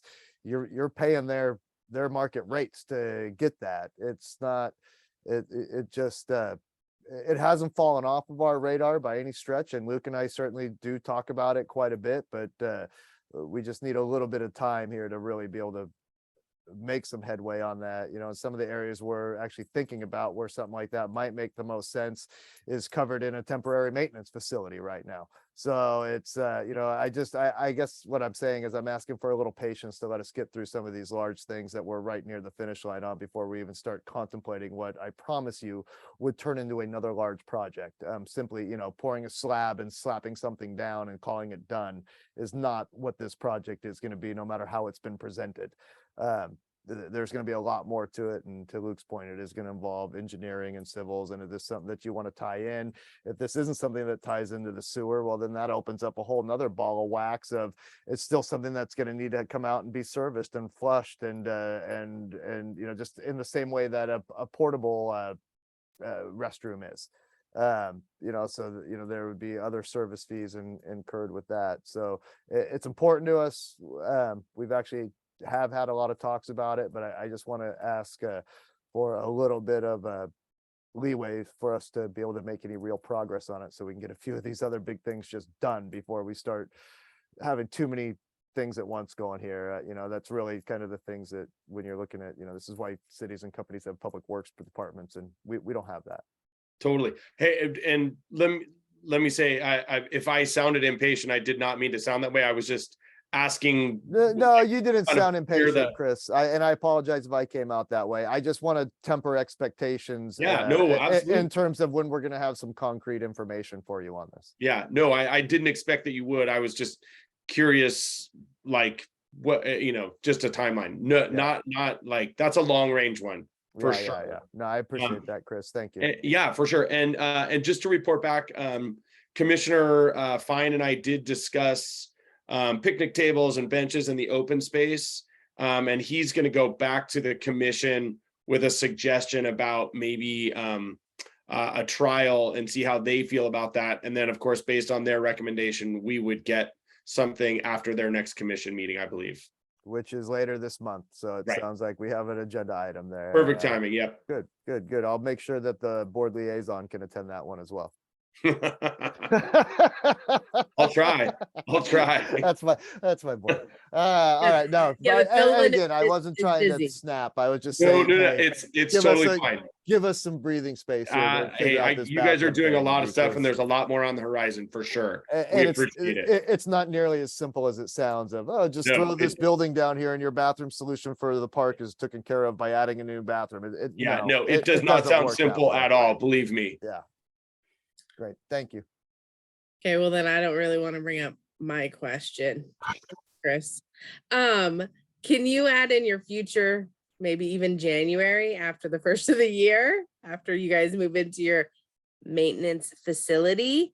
The tennis courts, and possibly just how much it would cost to either redo it or what our next plan is to address the cracks and other stuff that the community has brought up. Yeah, Kathleen, just so actually have put a call out to one of our contractors that we've used in the past to get updated pricing or quotes on some of the options for all of our various tennis courts in the states they're in. So I had talked to him back when he was out doing work last time. But I know, after we've been talking tonight about how prices costs keep changing with inflation and everything. So we actually are in talks about that, and I plan to get on the schedule for some measure of repair in the next season for that. So whether that's probably some repairs this spring, minor repairs, and then maybe a bigger project in the next fiscal year. So that's definitely on our radar, and we're working on towards that. Okay. Again, no pressure. None taken. Okay, thanks. And welcome back, Esty. Anyone else on the board? Any comments, questions, requests? No. All right. I have to talk. No, I'm joking. How about public? Sure, 1 second. Steven. Yeah, so first address the activity report. I'm glad that we're having fantastic events. I did express concerns, as you recall, last month about the expense of the 1.5 hour event. Of course, it didn't deter at least 400 people, I guess, and that's a good thing. But I do think if it is successful, that maybe we shouldn't be underwriting, all the costs for the event, but run it more like a carnival where individual vendors would pay us for participation.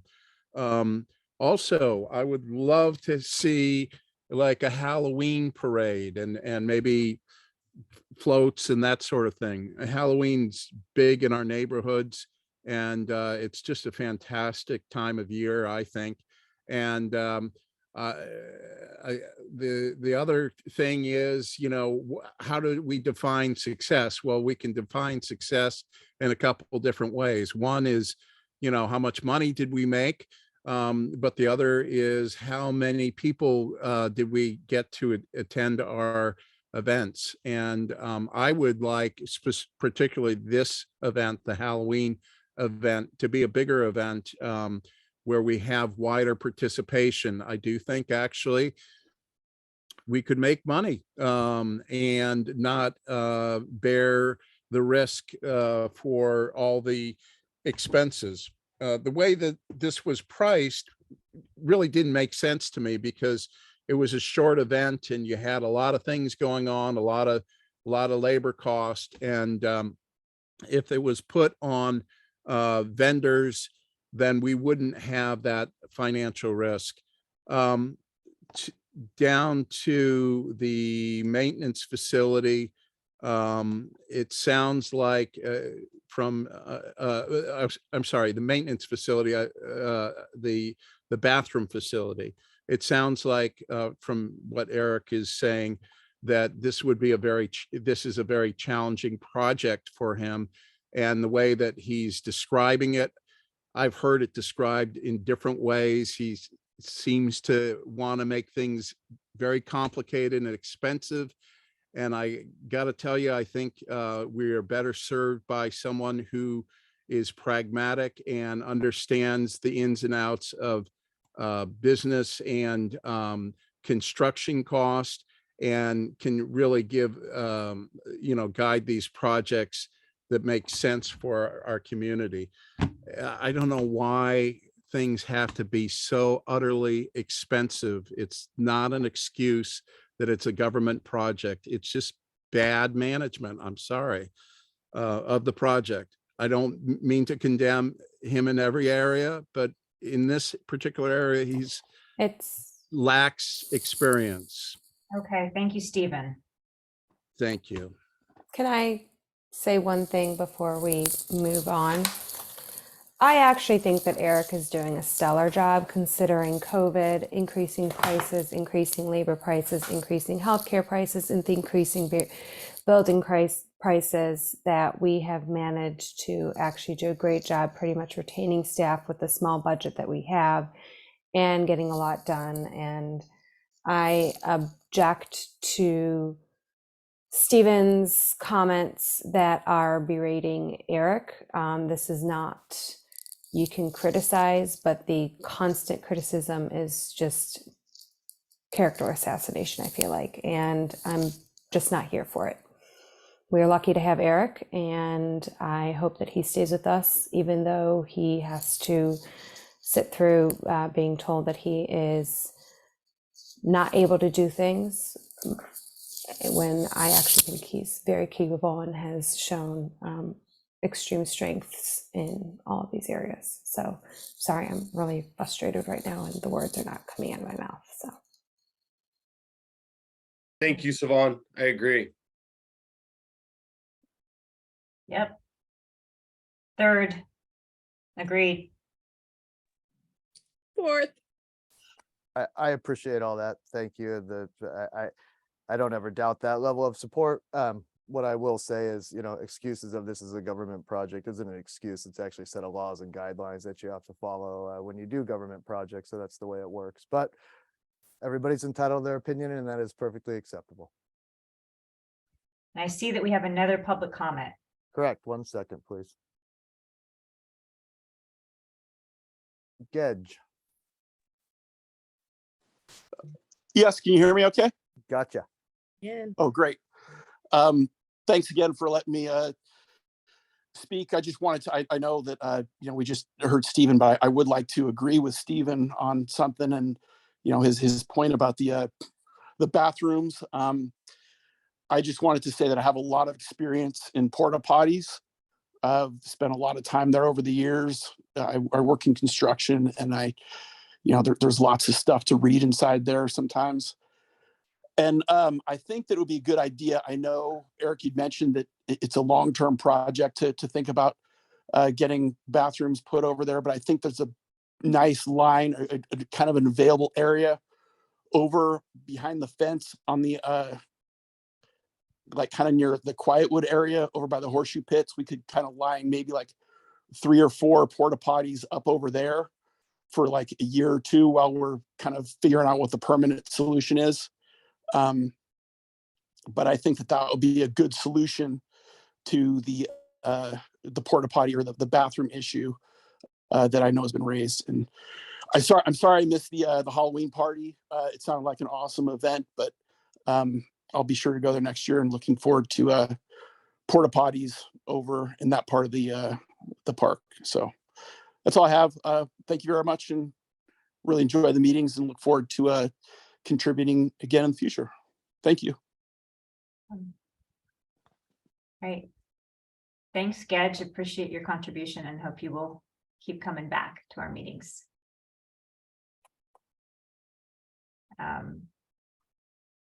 All right, and I like the idea too. I'm sure we can look at potentially down the road. So anyway, anything else? I don't see any other public comments.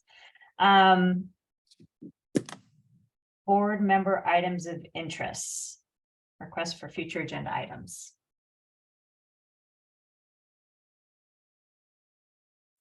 I guess just updates on everything that we've just talked about, right?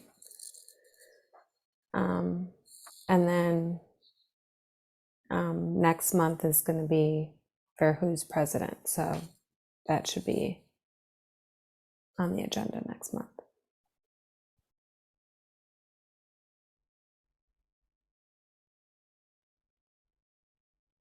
Are you saying something, Kathleen? You're muted. It should be Chris. Who's behind? Who's underneath you?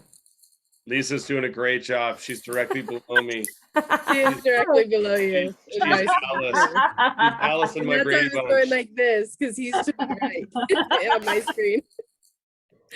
Well, pretty soon we'll be in person in March, so we'll be able to, or March, yeah, we'll be able to point in the room. Great. We sure will. Awesome. All right, well, more to come, I suppose, on that next month. All right, well, I think if there's nothing else, I say we move to adjourn. I'll second that. Lisa, do you want to take public comment on requests for future agenda items? Oh, gosh, I'm sorry. Yes, public comment, future agenda items. One Sorry, second. Stephen. Steven. Yes, Eric, thank you very much for reminding Lisa on that. I know everyone's doing their best, but sometimes these things get forgotten. I'm qualified to do something, so you got it.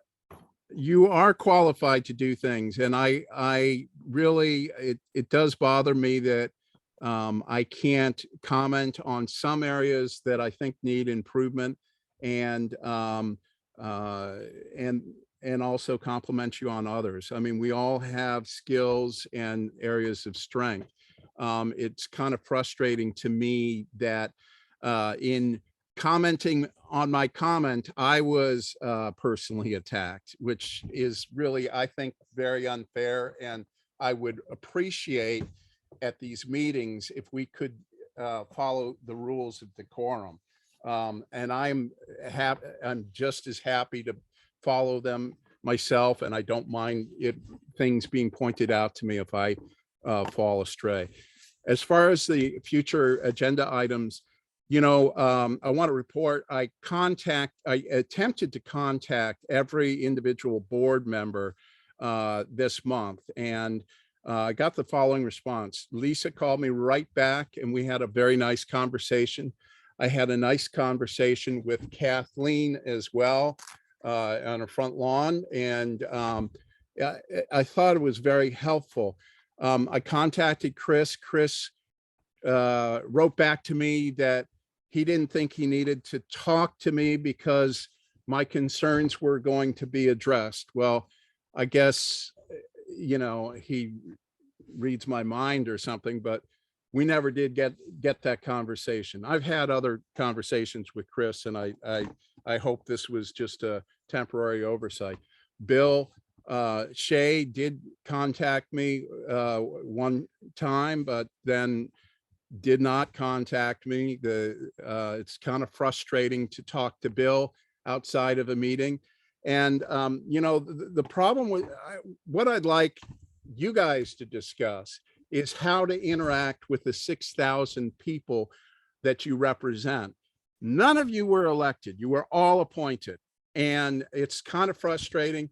I suppose I should have run for office so you'd have to talk to the public. But it is, I really think you're overlooking your duty to your office when you ignore the public and you simply use this as your time to do whatever you feel that should be done and not consult with the public or treat us with the respect that we deserve. So anyhow, I don't know what happened to Sivan, but I couldn't get through to Sivan's telephone number. Everybody else, it was okay, but I think the response could have been a whole lot better. And I'd like you to discuss this at the next meeting, how you can do better outreach for the public. Thank you. Thank you, Stephen.